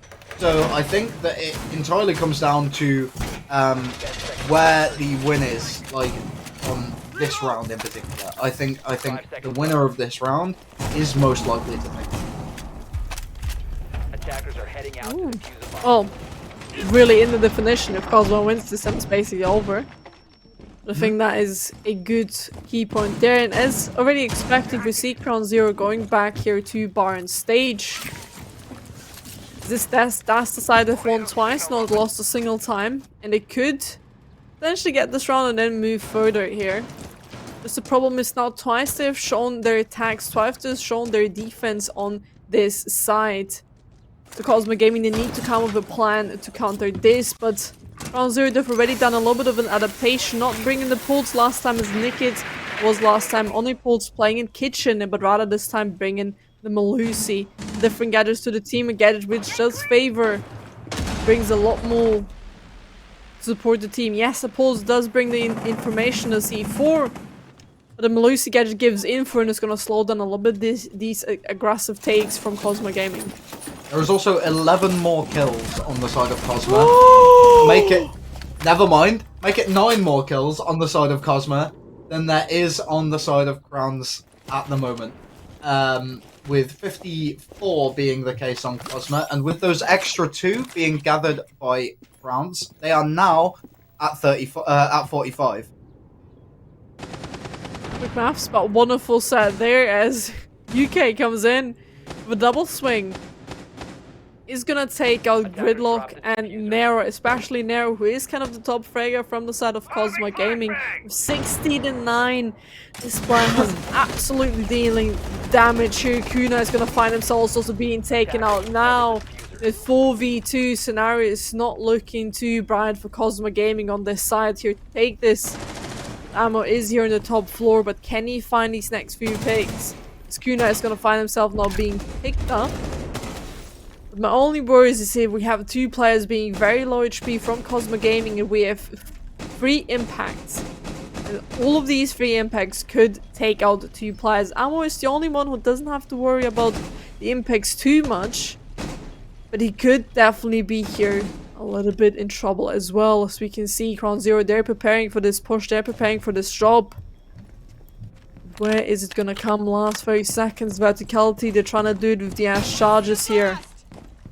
Can they make more? Can they make enough here to take this side? You see Yuki trying to go down for drop, and he will so as well. But the impacts is the only thing that worries me. But also the Echo Drone post plant. We also have a Solace. That is the first impact being done and shot as UK finds himself 2 picks yet again. There's a triple for him. All up to Ammo's going to be naked from the kitchen side, taking the round. We're going all the way to 15 rounds. 15 rounds on map number 2. CrownZero in the lead as they have secured map number 1. This best of 3 could very well be decided right here and now if CrownZero do come out with the round win. As you said whoever wins this round is gonna take this match. It's looking, considering your statistics, pretty good. I think at the moment with the force for Kosma to move onto a different site, and well, with the way this site has been played by Kosma in the past, I think that very well this could be a Crown's round, and I think that more than likely it's going to be a CrownZero round. If you put your bets onto CrownZero, guys, I think this is yet again a point where to ask the chat, the people who are watching, is it gonna be CrownZero? Is it gonna be Kosma Gaming taking this win? We're all the way to 15 rounds, nothing more Attackers must locate and defuse a bomb. here to go for. If Kosma take this, we would be seeing a 3rd map. If CrownZero take this, that would mean our first eliminated team here in this ESA Cup would be Kosma Gaming, as today we have the first elimination. These players are playing here for a spot. These players are playing here to stay alive. There's nothing after this. If they lose, it's over. Kosma, they do have more to lose on this map than CrownZero, as they already have a map secured. With CrownZero, they have more confidence to build upon because the map pick favored them so far. Eden. CrownZero going to be opening up onto the CC side. Potentially not been spotted now is Kunai, as he is going to be on the top of these red stairs. The shield is known of by the attackers, and they did see him through the table there on the top of the stairs. So they are going to be looking for that pressure onto him. But the partner, the duo of Strobo, is going to be around, hovering inside of Cash, but still pretty difficult to actually get pressure onto him, as they do try and open the wall. Nickit going to be trying to get the ace charge down, but the pressure from the bedroom is going to be a bit too much. Wall open though as well. Oh no. UK has managed to get himself in, found one, and it's going to be looking for another. Or my falls. Well, it's looking a bit scarier for the side of Kosma now in this situation. Exactly, they've lost one of the top fraggers. Ammo's gonna have to buy the grass. A few more players taking damage, but every single kill falling to Kosma in a 1v4. All up to Nickit to make sure that this doesn't go to a free map where the swing comes in. Few shots taken. You're gonna have to make sure that this window behind you is not gonna be you taken out, as Nicket's gonna find 104, 3 more to go. One of these players is very low HP, so potentially just a little bit of damage. What a shot coming through Nicket. Now 1v2, all of a sudden the swing comes in, not quite looking to the right, knows and has the position given away now by these few shots as he finds another one. A triple for him in a 1v1.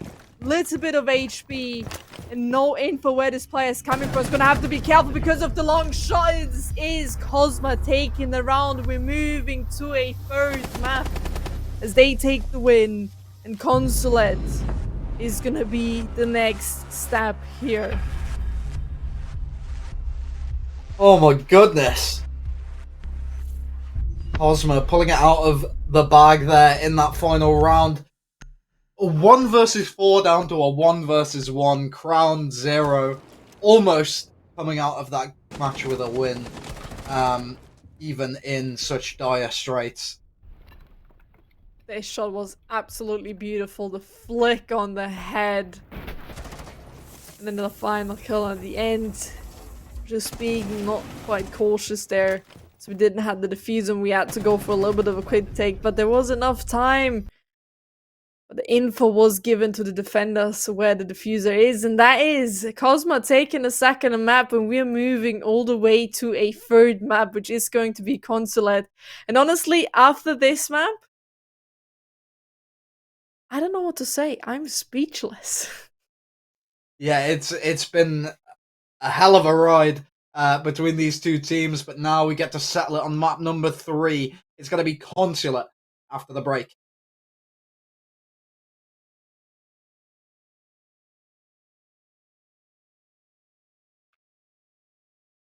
Here we are back again for our third and final map of today between these two teams, CrownZero against Kosma Gaming. I think so far we had really exciting matches, really exciting games, especially the last map going all the way to 15 rounds. But Naj, you know the drill by now. You know the question I'm gonna ask. Do I really need to ask it, or do you already know the answer? That's a good question. Go on, let the viewers at home know. But once there's a little bit of a trail going on with me. I usually ask my co-caster which he thinks which team is going to win this. We haven't seen anything of the further final map. We had 2 examples of these 2 teams playing on 2 maps, but the last map is the newest map in the competitive pool. The last map is the newest edition. So, Naj, which team do you think is going to take this map number 3 and why? I think it's the team that shows a bit more versatility on the defensive side. So I think very possibly it could go either way. But if I'm to make a prediction, I'd say more than likely probably Kosma, as we have seen a bit more of a interchangeability between the operators and also the usage of the tuberao, that sort of thing. Things that are a little different, things that we haven't really seen over the last couple of weeks. And also, well, on the opposite side, we have seen the Maestro be played and things like that. So one of those where I think either way, it really comes down to that sort of versatility on the defense, whether they're able to play the split site, which has become a lot more popular over recent weeks. And we'll have to thoroughly wait and see. And well, I think the bans are going to be a big indicative to the way this game's going to go. Well, talking about what this map and who and why and which team is going to go on top and the reasons why you think so, I'm just gonna follow up with another question. Jesus, man, you're gonna have a tough time this round. Which bans are you expecting? You just said the bans are gonna give away quite a few things. What are you expecting to see here? Besides already knowing one of the bans, what are the other 3? Well, Bravo going out is going to be like a big one for CrownZero because it means they can run the Maestro. Second of all, it could be a lot of different things, like Amaru, like the Kebi, as we can see, like the Ying, things that generally are used for that sort of roam clear, because this is quite a large map. So more than likely we'll be seeing something like a Valkyrie or even a Mirror go off the board. And Solace is another one of those operators that does take very big advantage of a large map, considering her radius on her gadget is stupidly big. More than likely, I imagine something along the lines of either something default, like a Fenrir or a Mirror, or we could see something a bit more unorthodox, like the Valk or the Azami for the Big Five, that could utilize this larger scale map a little better than a few of those operators. But it is Fenrir to go off the board. Fenrir gone. So Solar, so Doka, so Brava. A little bit of a surprising operator bans here, I would also say, because, I mean, usually, especially when we look at PC bans, there is a Ying always being banned. Sometimes on this map, that you have sometimes. I've seen already a few Amaru bans on this map. So this map can be quite played in a few different ways. There's multiple strats which consider like rush strats with Amarus, with Yings, with Lions Cans and everything. I would love to see one of these pushes also in console here. I would love to see, but especially because of its consulate. And consulate can't go without these pushes, but nonetheless, we are here in the first round of this final and last map. As said, the loser of this map, the loser of this best of 3 is going to be our first eliminated team. So the teams are now fighting for everything or nothing. Tomorrow still might be a chance to be also eliminated, but this is kind of the first victory you need to take here in order to then move forward with that. You can always improve during the rounds and during the games, during the league. You can't improve and you can't move forward if you don't qualify for it, which is going to be a little bit tough for both of the teams. But I think Kosma Gaming is gonna have a little bit of a disadvantage starting here because they are on the attack. As I said, defender-sided matter, it should favor more CrownZero here than Kosma. Indeed, and pressure being applied already by the attacking side, finding one onto the Cade with the pistol there by the looks of things on the IQ, as well, he was caught out on his phone. The Ash charge goes amiss as doesn't quite find the mirror window it's looking for, but should find it on the second one. But that means one of the mirrors is going to go completely unchecked. Now, as we see this Ash charge go out, it is going to be denying that pressure on towards the admin side that they are going to be pushing from, and Buck has already made his way through on the underneath, as we saw earlier on. So this is going to be a bit more of a turtle hold from these defenders in the remainder of this round. We can see the mirror already postured up on the long desk area to stop the flank pressure from the attackers, and well, Pachanka getting his shield dealt with, but still going to be reclaiming his position behind the vending machines, as Rules is going to be the man to play the default mirror in sight. Breach is now being open as well. Pressure is now being even more applied onside, as the first player is gonna have to find himself taking out. A few more kills to follow up on that, but just favoring more Kosma Gaming than actually CrownZero. It's 2 people from CrownZero is gonna have to bite the grass in this round. Nero taking here a little bit of damage, as we know where the push is coming in. Beautiful swing. We do find the equalizer there. There's still a few more people who are trying to get you out of this position. Kunai gonna extend the lead yet again, finding the kill on Rules, down to 2v3, favoring Kosma Gaming as they are on the attack, but only 30 seconds left in this round, so not too much here. The diffuser needs to be planted soon, because otherwise we're gonna be in a little bit of a tough scenario, as the C4 can be also used to deny this plant. Kunai taking a lot of damage because of this Goyo charge, and those are 2 gone, as UK takes the mission upon himself to secure this round. All up to Casco here to make this work, but we are in the corner. It does not seem that the information is there. This is CrownZero moving up the score and securing the first round. Indeed, securing one for themselves, and the player for that round was the Mirror, as he was able to just quickly secure quite a few of these picks in these situations. And well, even if the even if the man wasn't there to cover the long desk, it would have been very quickly dealt with on that Tachanka with that fluorescent drone. It would have been probably a pretty funny fluorescent drone kill, but the mirror just manages to get like quite a lot of work done in the mid round in order to equalize and keep the team in an optimal position. And well, with the attackers not being able to deal with that Goyo canister early using the fluorescent drones, it meant that it spelled disaster for them later on. We said it.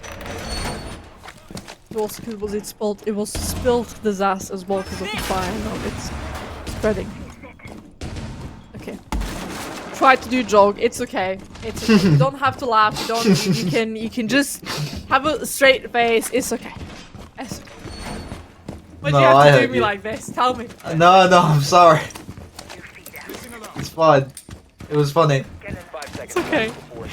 I'm not trying. You are. Round number 2 between CrownZero and Kosma Gaming here. We have brought a little bit of a twister. We have 3 C4s in our pocket. We have a Valkyrie as well to make use of those C4s as soon as the verticality comes in. I think verticality is gonna be a little bit of a play here from Kosma Gaming as well, as they do have the buck on the board. This lineup is just screaming for me a little bit of verticality.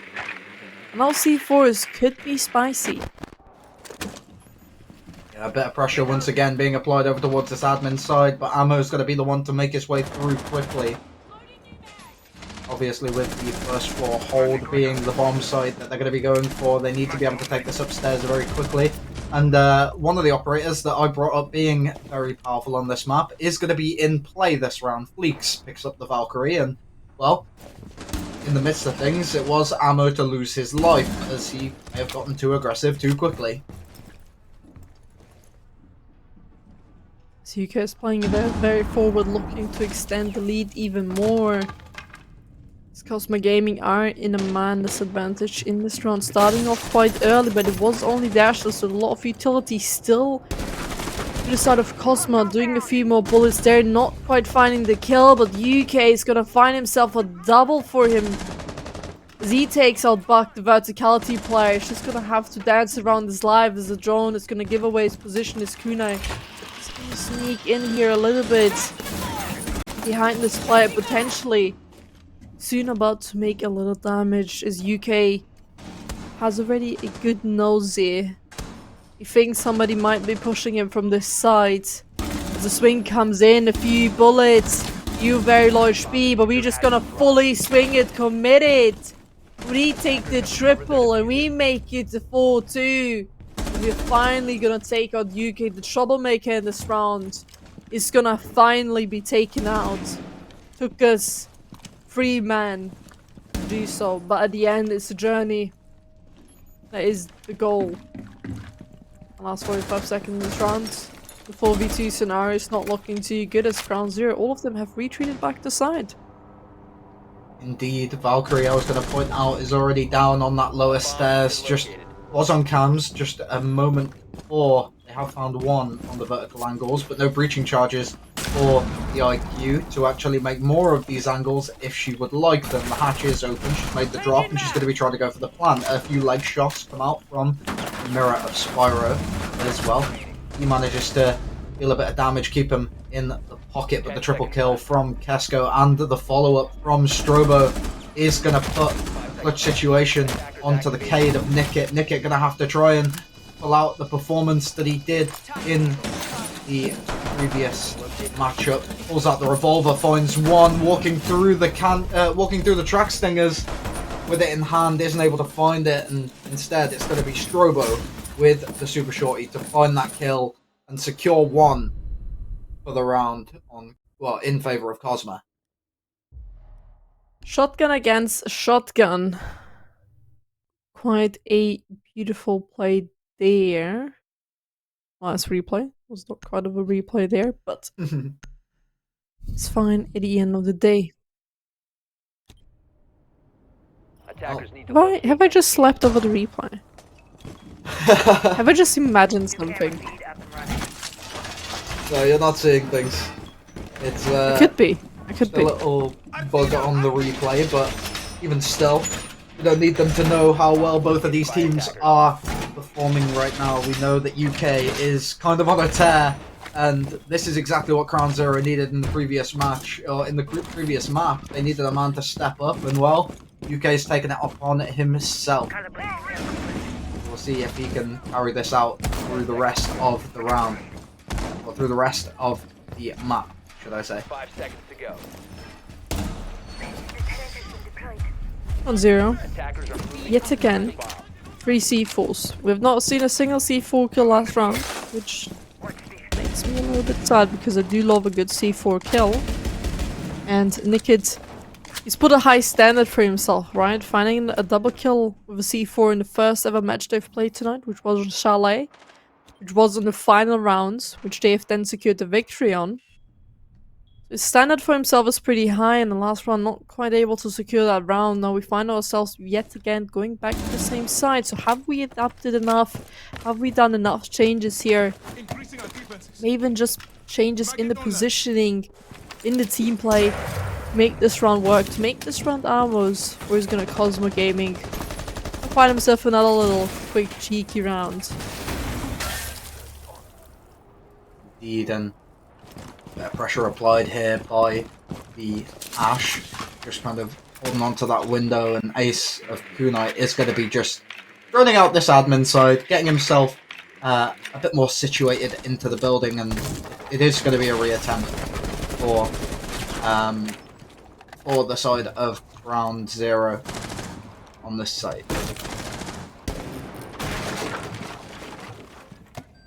Jumping onto spiral stairs here, trying to take a little bit of space, trying to fight against UK easier. As remember last time he was playing here in this position. He could also now secure himself the first opening pick. Man advantage to CrownZero, another double for him. 5v3. Triple! On the boards doing the same Oh my thing! goodness! Quad kill for him as the swing comes in from behind, and this is a flawless. I thought this player is just gonna do the same thing as before, but he did even more than that, as he took out 4 players one by one. Could have secured the ace, but it was Rules coming for the rescue at the end. CrownZero, what a round, UK. So we see that was a triple kill, and then the beautiful flick on the head, expecting the swing, putting his team in a massive position. Give this man the entry point positions. Give him the entry point. Twice has he not played absolutely wonderful in those positions. I want to see more. I want to see this man on the front line. Yeah, and well, what's better than an MP5K with an ACOG, a Vector with the exact same thing, and he's going to be picking up the Goyo for this round in order to give his team a bit of that covering fire. Higher fire rate, a lot higher DPS, and well, 10 seconds to go. those Goyo canisters are also going to be very useful. Valkyrie 5 seconds left. is going to be in play once again alongside the Malusi and the Pulse with the Legion as default. The Malusi going to be there mainly for the stall alongside the Legion, using those sort of traps to, delay and deny alongside the Goyo. Goyo going to be one of those as well. And then, well, we got the information gathering of the Valkyrie and also the Pulse, and Pesto going to be there to try and deny it on the IQ.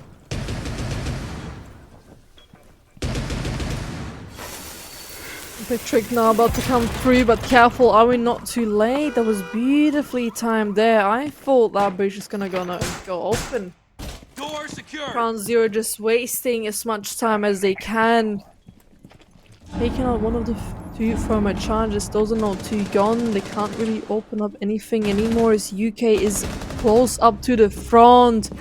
Bleak's gonna find himself taken out not early in this round. Casco's gonna find himself a double kill on a Nikit, a triple as well, and those are 3 people gone. UK positioning himself on the front line, not quite doing the damage like the round before in a 2v5. It's not looking too good. Talking about a 2v5, I think it's just gonna look even difficult. So we're in a 1v4. 1 kill to go with the pistol at the end. It's Nero coming in with the shotgun from behind, taking you out. And this is Kosma Gaming with a quick take, with a quick push, securing themselves another round. Indeed, managing to secure that for themselves. The impact trick was there early on in the round, but it doesn't mean that they are able to deal with this backside contention, as Kesko managed to find an easy little 3k and ammo following that up. So, looking pretty good for the side of Kosma right now. One thing that isn't looking too good is people are leaving. I'm scared. Why is it happening? Not sure quite what the issue is, but I'm sure our production's aware. So, looks like it's an FPS bug, and you're going to see our faces for a bit longer. Just in between the rounds, a little bit of a check through. And we're still here, guys. Don't worry, we haven't left you. No, but this is UK. This man, twice in a row, absolutely taking out these players one by one, and quite unfortunate. Why do you think that the push from Kosma Gaming worked out so well instead of the setup? Why is CrownZero struggling so hard with their pushes? Well, I think that just in general, on that round, we saw a lot of sort of split contention from the side of Kosma, and I think that really led to a bit more of a chaotic attempt at holding from the side of CrownZero, and then also just in general, the side of Kosma seemed to be struggling with these sort of what's the word? They're in general struggling to sort of like isolate and pressure these power positions very well. So they kind of adapted and brought themselves into a bit of a duo contention with the IQ and the Ash, the 2-3 speeds for the roster. Just making their way through to try and isolate these a little better, take these duo swings, maybe even get a refrag if necessary, but it was all for naught, and they managed to just absolutely slay with Kesko instead. Beautiful analytics. Honestly, I was like, okay.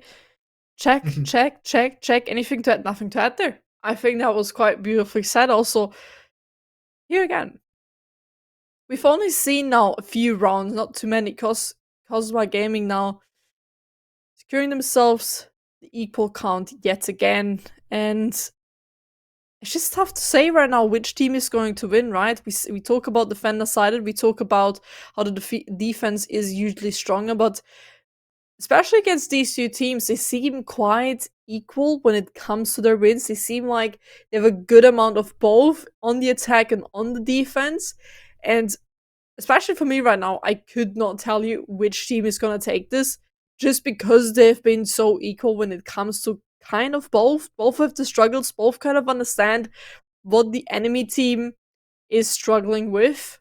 It's a bit surprising to see that even though the first map was quite dominant, now the last map and this map is looking way closer than, as I said, a lot of people may have thought.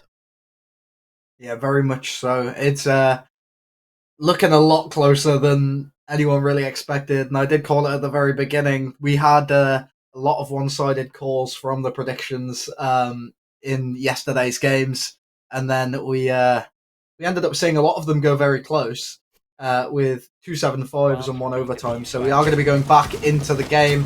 We are back here watching the side of CrownZero face off against Kosma, ready to see which team can start pulling ahead, and if CrownZero are actually able to come out with a win that they did unfortunately manage to fumble in the previous map. Bombs located by attackers. Well, 2-2 is currently the score as the game now continues. We're gonna see a few more bang of these matches, but now we also have a little bit of a different lineup. UK, instead of a Goyo, now on a mute, and with also Pulse not being brought up. Those are 3 C4s yet again. So far the C4s have not done too much of an impact. Yeah, something that I'd like to just take account of is they have 4 impacts on 2 operators that are going to be playing in and around site.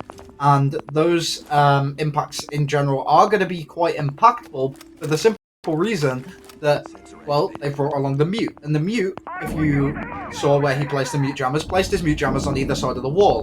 That means that the actual exothermic is forced to be placed in the middle.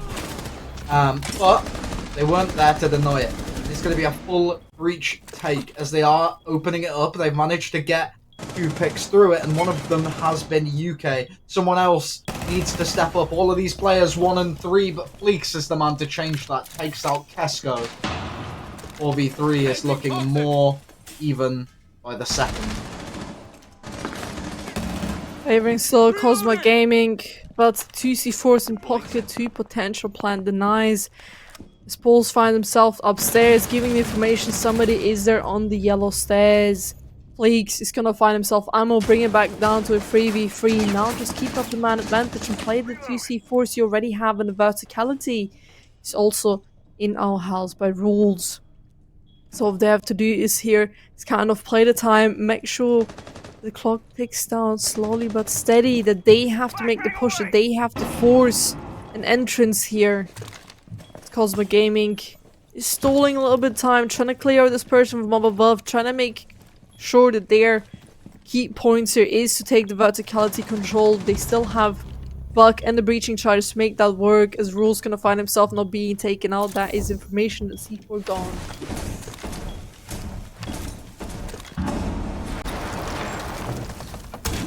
The pressure being applied now as the hatch has been opened, and they're using their other thermite charge to just open up a few more of these vertical angles. Impact goes out, but doesn't quite find anything, as the C4 is still in pocket of Nickit. Could potentially be looking for something to find for him. There are pings as the vault cams are being watched. Spyro and Rules going to be on those and looking out for any of these players that are going to be trying to apply pressure from the verticals. And they know there's going to be a player on the side of the breach. It's going to be Thermite, Diffuser down, cold on the ground outside of the breach. And, well, now they know the locations of both of these players. One of them being pinged by a cam, the other one taking a gunfight actively against Nickit. 2 angles being held now onto the same player as well. He finds one, Nickit falls, and it's going to be Fleeks left in the 1 versus 1.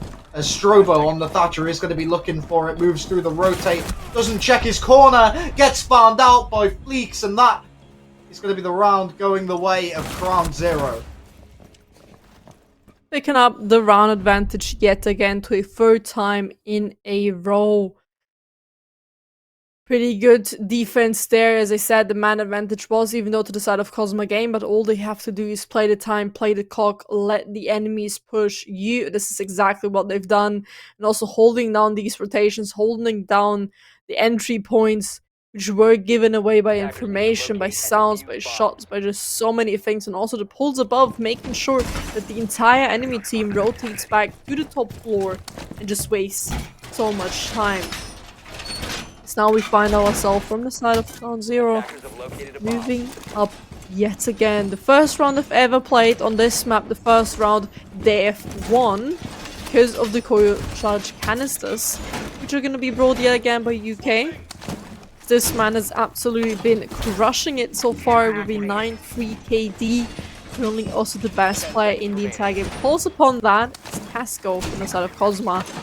These two have a little bit of a head-on-head AP. Which of these two might be here the best player in this game, but there's a lot more rounds to come and a lot more rounds where these players can prove themselves. At the end of the day, it comes down to the team play and how they can perform together, because single individual kills may make a difference in a few rounds, but not in all of them. We are going to be seeing some players make their way to the roof, one of those being Strobo. Around these skylights, going to be trying to apply pressure onto these players that are playing these power positions, and another man of Kesko on the printer window. So these guys are just going to be looking to try and apply pressure onto the players that are going to be playing inside of admin, and the main one is going to be this Kesko, as he is on that side window on printer, does have an angle all the way through. So essentially what he's doing is playing the split theory that we see on Skyscraper and Chalet. by G2 as they, successfully coined that themselves. So he's going to be watching for any sort of fall off from these defenders, but little does he know that they're already on the opposite side of where his angles are being held.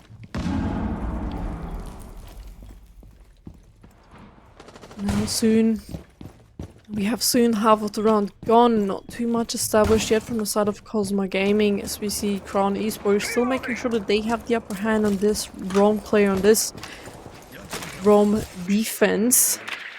That on the top floor there's not much you need to defend, but just play further, waste the time and make sure they don't get the positioning so quickly in the round, as we now have the first operator to fall. Is going to be UK, to be the cameraman for the rest of this round, and now CrownZero. You're gonna have to show up what they can do, how they can perform without their top fragger now in this game. There's also 2 impacts gone, but the utility is passive and already placed on the board, so they don't have to worry about that, but rather, with 1 minute left now on the clock, how can they defend? How can make this round go even slower? But it is a swing from Kuna, gonna find Fleeks now as well. 3v5, favoring quite heavy Kosma as they extend the lead even further. The 3v5 is looking a little bit rough. We have the utility with a few more things to help us here. Snicket's gonna find one, a second one on top with Rules coming in to step up his game. He's in his corner position, is given away. He knows he's being pushed, but the team helping from behind as another swing comes in. This is Kosma taking the win, even though we all were on our knees shaking, because that was way, way, way too close for most of us. Yeah, almost a beautiful little clutch up from the 2 remaining players of CrownZero, and wonderful frags on their part. So we did see a lot of, squeaky bum time as everyone was squeezing their bum cheeks watching this scenario. But that does lead us to yet another 3-3 half. So I'm very interested to see where this goes. I believe we had a Clubhouse 3-3 split. I think so. We had a 3-3 split, I believe, on Chalet as well. I know we had one on Clubhouse, but I'm not sure about Chalet. I just don't remember. But if we did, then it's 3-3 all the way. Which is quite interesting now. It's just a little bit breathtaking. 5 seconds left. But 3-3 split definitely in this map still favors the defense a little bit more, right? But the attacking now have gained more control, more rounds than they should have, because they 4-2, I believe, is the default swap on this map. I don't know if the stats truly apply the same way onto the console side as we are on the top 4 side. And yet not a single Amaru rush, which I'm still deeply waiting for it. No rush attempt as of yet. They're just going to be playing around this standard positioning, but going to be Esco to go for the opening engagement, and well, Nickit is ready for it as the impact goes off. Flores going to be droning for Nickit now so he can make his way through, because he doesn't feel quite as safe droning alone. And once again, we see this split theory in play. UK going to be the one to stand around on the bottom of these stairs, and we're going to start to try and make his way up, opening up the ground below the player that is going to be inside of the little office area outside of admin, and just applying pressure to that player just so he can get his way through. But it's going to be Nickit to find a second for the round. Crown Esports on a man advantage, 4-3 scenario for them. Half of the round now is gone as well, and it's looking pretty good on their behalf. This established good control when it comes to the admin side, so this is most likely going to be the same attempt, the same execute like we've seen it from Kosma Gaming. It's just a take onto the side, then having a plant onto the meeting board. There's overall also a little bit of a default take when it comes to this map. Necro is gonna take out Nickit here, bring it back down to a 3v3 scenario, so not looking too great on their behalf now. There's a few more seconds to go, 1 minute left in this round. few more things that CrownZero need to do here in order to get this. Indeed, and now gunfights going either way as well. We're down to this 2v2 situation. Fleeks left alive alongside UK, two players that have proven their worth in this match so far and are ready to keep the train going. Found one, knows the location of the final man. The flashbang goes out and he takes the swing. That is going to be ammo to fall, and Crown to take this first round of their attacking half. Another round done. Crown Esports secured himself this round, but even though it does sometimes not look too good for them, this is why I meant earlier, you can never count them out. This is what makes them so powerful, because even though if they are in a man disadvantage, you're not allowed to fight this game over. Attackers need to locate and defuse as many bombs as they can. Not sure if our production realizes, but we can hear the conversation going on. And it's quite interesting, not gonna lie. Yeah, it's very interesting. But instead, we're focused on the game. You guys can't hear them, so it's not too bad. But we have the Valkyrie in play once again, and this time on this side we're going to be seeing the mirror, which is one that we really only see on the top floor. Now we're going to be seeing it in the basement, and I'm quite interested to see how they decide to play it. But more than likely, we're going to have the middle of the triple wall towards the middle of the triple wall towards the CC side. I'm losing my words. Help. And yeah, they're just going to be focusing on trying to deny out that from the CrownZero attack, and then the other one probably going to be placed underneath the hatch-ish to watch the main breach. We'll have to wait and see. But one interesting factor is I see a Monty on side for the side of Crown.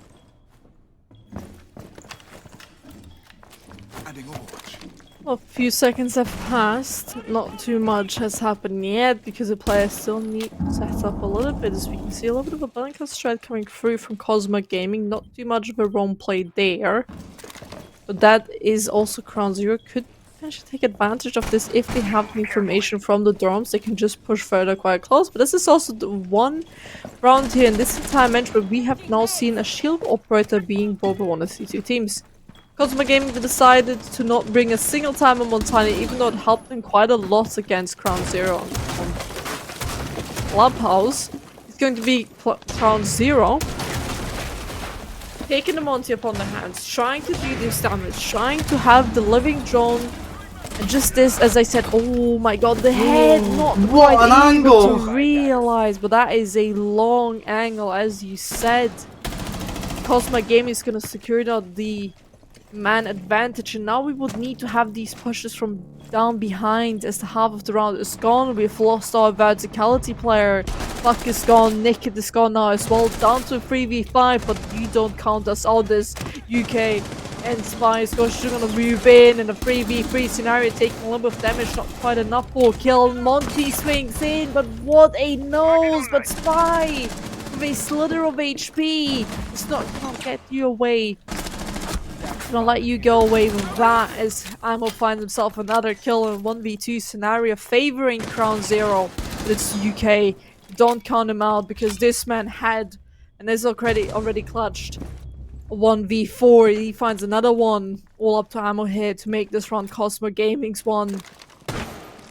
It is only Double Mai has 2 impacts to potentially do a little bit damage here, but the UK is just so strong. He has the A code and the FOC. A lot of people crave for this gun. And here it is, mirror window open, the swing comes in and it's Ammo taking it. As Kosma Gaming equalize it yet again. Yeah, the MP5K proving to be a bit more of a reliable weapon in that situation. The knowledge of the man in his position is going to be there for the Wamai and his audio, but well, Valkyrie was on side. As much as they didn't have much information from the Valkyrie, she was there, and she's going to be there again. attackers need to locate and defuse as many bombs as they can. And, well, there's your Amaru. That's my Amaru, but I also have a little bit of a surprise in my desk. Brandon, my little cat decided to come on my desk right now, and we're having a little bit of a Mexican standoff right now here. Yeah, they've denied you completely. Yeah, kinda. What's this? What are we doing here, darling? Look at this cat. That's attack. I'm being cat attacked. Let me, Brandon. Okay. He wants attention. I'm afraid now. I'm being cat attacked here. So, round number 9, guys. Back to a full v4. Hamaru's gonna be switched off. Indeed, and I think they're expecting the upstairs hold, so they've decided against it for now, and instead they're just gonna be running on the IQ, getting themselves set up and ready to take these engagements in towards the site. And it's really nice to see the G8 used again. I said this ages ago. People don't seem to realize that, yeah, the commando's good, right? But like the G8 is just a 51 round R4C. And a lot of people don't really process that. It's a very reliable gun. It's got less recoil than the R4C, and the R4C doesn't have a lot. And it's got 51 rounds. What is there to lose? You can run along with the ACOG and see what you can do. So yeah, overall a very reliable and good gun in a lot of these scenarios. So we'll be seeing how they actually decide to utilize it in, well, this take. Actually, as half the round is now gone, the timer is ticking now slowly but steady, and there's not much done yet, as CrownZero had gotten himself a lot of control here, and he's gonna be the first one not to die in this round, but a little bit of a trade-off here happening. Fleek still injured, but Rules in UK, they're the ones taking up on these kills. There's more to fall, all of a sudden a 3v2, 2v2, another one's gonna be injured in a 1v3 scenario, all up to Strobo to make this happen. As I'm being cat attacked, but these people, they're being CrownZero attacked as they had a beautiful execute coming through onto side, leaving Strobo in a 1v3. C4 still in pocket, potentially still usable there. Yeah, but unsure about Strobo standing on the head holes here, as he is going to be making his way through on the upstairs to try and find these players. Has been spotted on the drone by the looks of things, and will be taking the swing around onto the head holes. All 3 players on the attack have dropped down on towards the site. They're going to be trying to get the plant down in the far corner. Not able to be seen by the mute. Does have a shotgun in pocket, and for some reason decides against using it in order to deny this plant, and is going to be just going for the full rotation back down through main. Tries to find his first, but Rules is there with the R4C in hand. An ACOG of his own on an operator that isn't Ash. Finds that kill and secures the round for CrownZero. Do you apologize? I was a little bit distracted by the amazing execute, but also by my cat. Well, I don't know if you guys can hear him. Every time he jumps on my desk, he meows. Attackers need Example. to locate and defuse as many bombs as they can. What are you doing here, darling? Can we stop this? Are you my professional background noiser now? Well, while Dianic gives Merlin a bollocking, and you know, tells him that leave her alone while she's doing a cast, I'm gonna just bring us back to reality here with the fact that we have 14 kills on UK right now. This man has really stepped up for his team, and he is well and far clear of any of the players on his team or the opposite team. 9 kills, being second place, tied by Strobo and Nero, which is still a full round's worth of kills away from the lead fragger of UK. He did find a beautiful kill in the previous round and is going to be looking to try and find more in this one. We'll have to see how he performs, and I'm very interested in how he's actually going to perform. The hatch going to be reinforced. Drobo changing his mind about having that soft as well. You know, the buck does like his vertical pressure, even though he's not going to be on side this time. Lion going to be picked up by Rules instead. UK is going to find himself here the pick in the opening round. Casco gonna have to buy the grass for now, but this is also the round, the potential for CrownZero to secure themselves the match point here. As they are already on 5 points, they would only need one more. Also, that beautiful C4 was denied by a simple drone, spotting him out. The same way that the UK now extends this lead. Just gonna keep going with these kills. Another one's gonna fall. Spy ready there to retrade in case somebody dies on that window. And a 5v2 is looking pretty much now impossible for the side of Kosma to get this. Necro is gonna open up the round for the side of Kosma with 1 kill, but 4 more to go. Can they make this in a 1v4 scenario where a lot of these players are still alive, but UK, the main player, the main troublemaker for CrownZero, is gonna shut them down as he's still alive. And currently, if my stats are correctly, if my thinking is correctly, he secured the match point. He secured this team 2 rounds in the pocket, so 3 are written on his name. It's CrownZero. Move forward, and the UK with 17 kills in the pocket could here present us with a 20k bomb. That's all I'm saying, you know, putting it out there.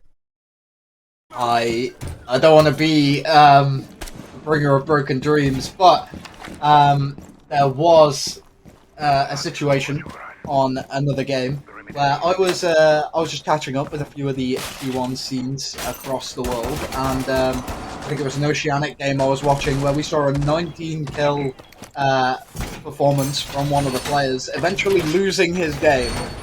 So I'm hoping to not see that for UK's pride in this game, as he has managed to get himself up to 18 so far.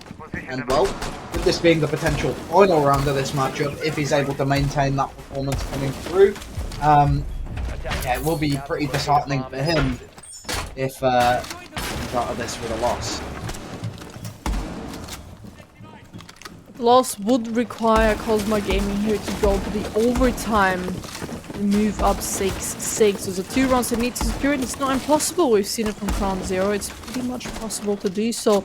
But the mentality and the teamwork needs to be in the right spot for that to happen.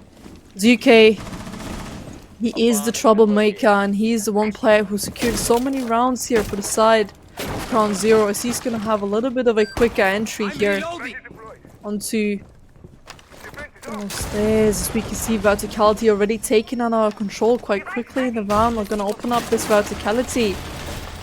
This is quite quickly done. Just jumping in, throwing down our little tank from the ram, starting the verticality, because there's nothing else to help with the verticality besides the secondary breaching charges. We're, on the other hand, taking so much place. Right, we have the verticality, we have the backside taken as well. There's so many places now that Kosma Gaming needs to be worrying about. This might catch onto my desk again and attacks me again.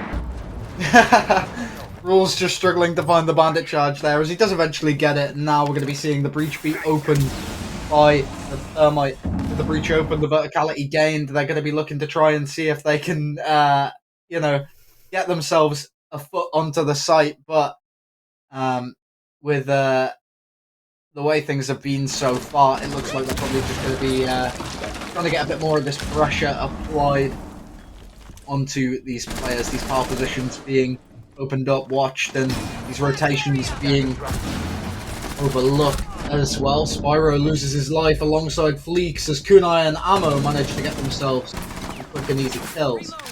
On the backlines, however, is UK, 1 HP, going to have to try and fight these players that have come round for the flank. Finds Kesko, bringing him to 19 and 6 for this match so far, holding on as there is still one more player that's around, and Nero proves his worth by finding a kill onto him, denying the 20 bombs so far.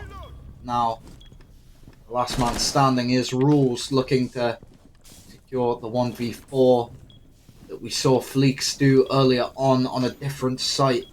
Was it Fleeks or was it UK? I don't remember. But either way, he's got an R4C in hand and ACOG on top of it, and now we're going to be seeing him find the first, making his way up onto the patio area of the site. Instead, actually denying that and walking across to the opposite side. Wants to move over towards Yellow Pillar.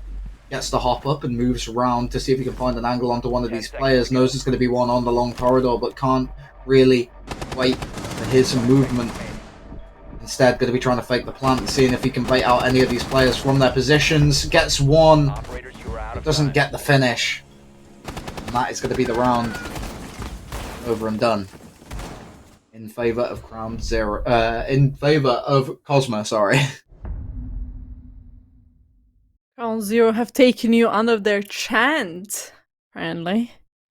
But nonetheless, that is Kosma Gaming staying alive for one more round, and now we have the tactical timeout coming through from Kosma Gaming. And CrownZero UK is on 19 kills. He is one of these key players, right?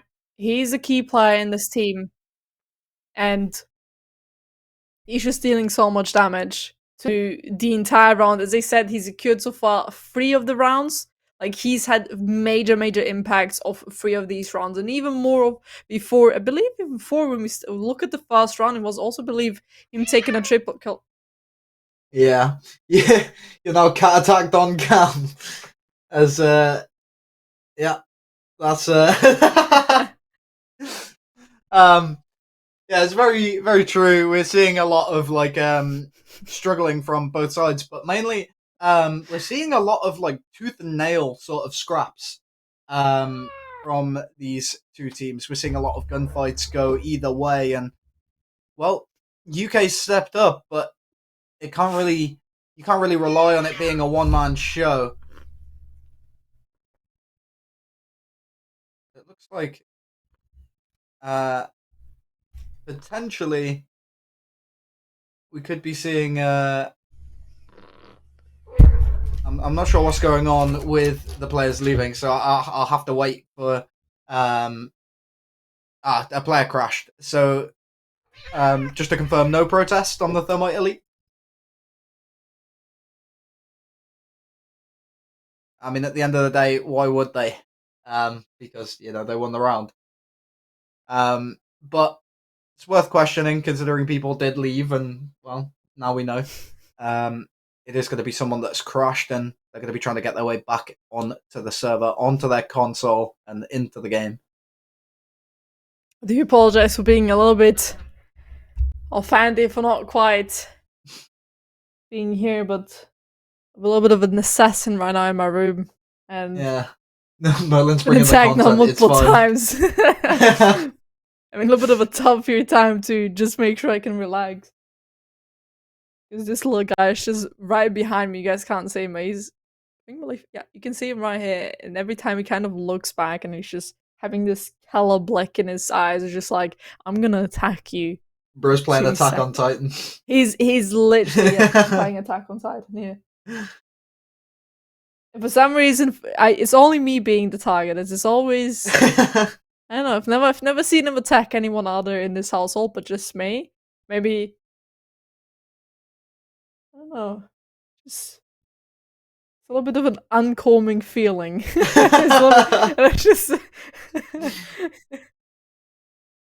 Well, you're lucky that cats don't have opposable thumbs, otherwise it would be a knife and not some claws. Fair enough, you know. But the players have rejoined, so we will be back in the game shortly, guys, so you don't have to listen to our beautiful yapping for too long. It does make me a little anxious. It does make me a little anxious that what do you call it? That UK was stopped on 19 kills. Oh no, have you jinxed it? I might have. Especially with like the game I watched the other day, and it being like a player just doing phenomenally, and then at the end just not being able to do enough. And it was literally 19 kills that they were stopped on, and then that was just that was the game. 10 seconds left before insertion. hoping that's not the case for CrownZero here, as they do really want to... Well, they do really need UK to keep stepping up if they want to keep moving in this match. And, well, his partner in crime, Fleeks, the person who did do so well in the previous map, and then also Nickit, who did extremely well in map number 1, is going to be alongside him. So hopefully they're able to put a little work in the coming rounds. Or, well, this round. Because, you know, it could be ended here. It could end here, but it could also go again to overtime. And this is, ladies and gents, this is the time where the good old question comes back. What do you guys believe is going to happen here? Write it in the Twitch chat. Or think it for yourself. Is it gonna be CrownZero making it a 7-5? Is it going to be Kosma Gaming pushing it all the way to overtime here? It can happen to both the sides. But if UK steps up, if he comes in again, if he just gets these next few kills in, this round could be over quicker than we have expected. As we are finding ourselves here on the top 4 side. 1 minute and 15 seconds have now passed. Not much has happened. We need to get rid of the shield as we try here. As my assassin in my room is attacking me yet again. Not a single kill yet has happened between these two teams, and half of the round has passed. Yeah, still a 5v5, a minute 30 remaining, as now we're going to be seeing these players just posture themselves up, ready to try and get themselves through into the site and potentially even start up on this execute. Players rappelling up and getting themselves into position to hold off rotations and keep themselves safe. Diffuse has been recovered as it was, just put further back to make sure that it wasn't lost. And now with Spyro opening up the main wall, we are going to be seeing a bit less stall from these attackers. B's going out to check for anybody close to these doorways, and Nickit going to be making his way through as well with the GA in hand. Almost finds a first as he deals a bit of damage to the Legion that was taking the peek on towards the corridor. And, well, it's going to be Kesko on the first. Plan is going down, as we can see, but another one's gonna fall. 3v5 scenario. Fleek's gonna find himself a trade on the Casco down to 3v3. Plan scenario is gone, but Nickit is gonna find himself a double kill in a 3v2 scenario. It's looking pretty good, but the kills fall. Every single one is a trade, all up to ammo to make this work. Penny, do it. Is this going to be the last round? As Fleeks and Nickit, two players are gonna make it, and Fleeks finds the final kill, and this is them taking it and securing the round as CrownZero is gonna win this best of 3. Kosma Gaming is gonna be the first team we're going to have to say goodbye for this cup. Indeed it is. And, well, CrownZero move themselves forward. Kosma, unfortunately, in the bin after this one. 19 kills drop by UK, unable to find that 20 bomb, but still impressive nonetheless. The dynamic duo of Fleeks and Nickit to win out that round, as Rules was kind of there for moral support for a bit of it, and that is all she wrote. So, with that best of 3 over and done with, we don't have any more games for today. But I'm hoping that maybe we have a standing sheet that is or isn't confirmed. Okay, never mind, we don't. We have the games for next week. So, these are the 2 games we have for next week, elimination games. We have Controller Gang versus Eagle Empire Esports facing off against each other, and, well, I'm going to be watching, but I will probably be watching in post, unfortunately. But that is on Monday, the 15th of April. On the second game, we have Team Misclick versus Team Leisure, a team that is relatively unproven in this tournament versus a team that has had extreme prowess in the past, reading from right to left at least, as, well, Misclick have kind of had a bit of a fall from grace in these situations, as we cut back to Cams and Dianic is still being gnawed by the cat. Yeah, as I said, I have a little bit of an assassin in my room. This is As I said, professional noisemaker, professional assassin, which now comes in the package. Can you stop? Well, off he goes as well. That's pretty much all we have. We do have the updated visuals for you guys to take a look at and for us to talk you through. So we will just have a look at our first eliminated roster. That is going to be Kosma Gaming. Kosma, unfortunately, eliminated in this scenario. And well, the 2 games for next week are going to decide who goes through out of Controller Gang, Misclick, Eagle Empire, and Team Leisure. So we'll be seeing who actually makes it through to the next step of the Swiss stage and who is going to be getting relegated alongside Kosma. So from those of us here at ESA, if you want to see more of me, I will be on the Siege Double Shot later to do the NAL. And then I will also, I also have my own Twitch channel, which is twitch.tv/Naj. And I also have a YouTube video that is quite cool! ! Naj in chat.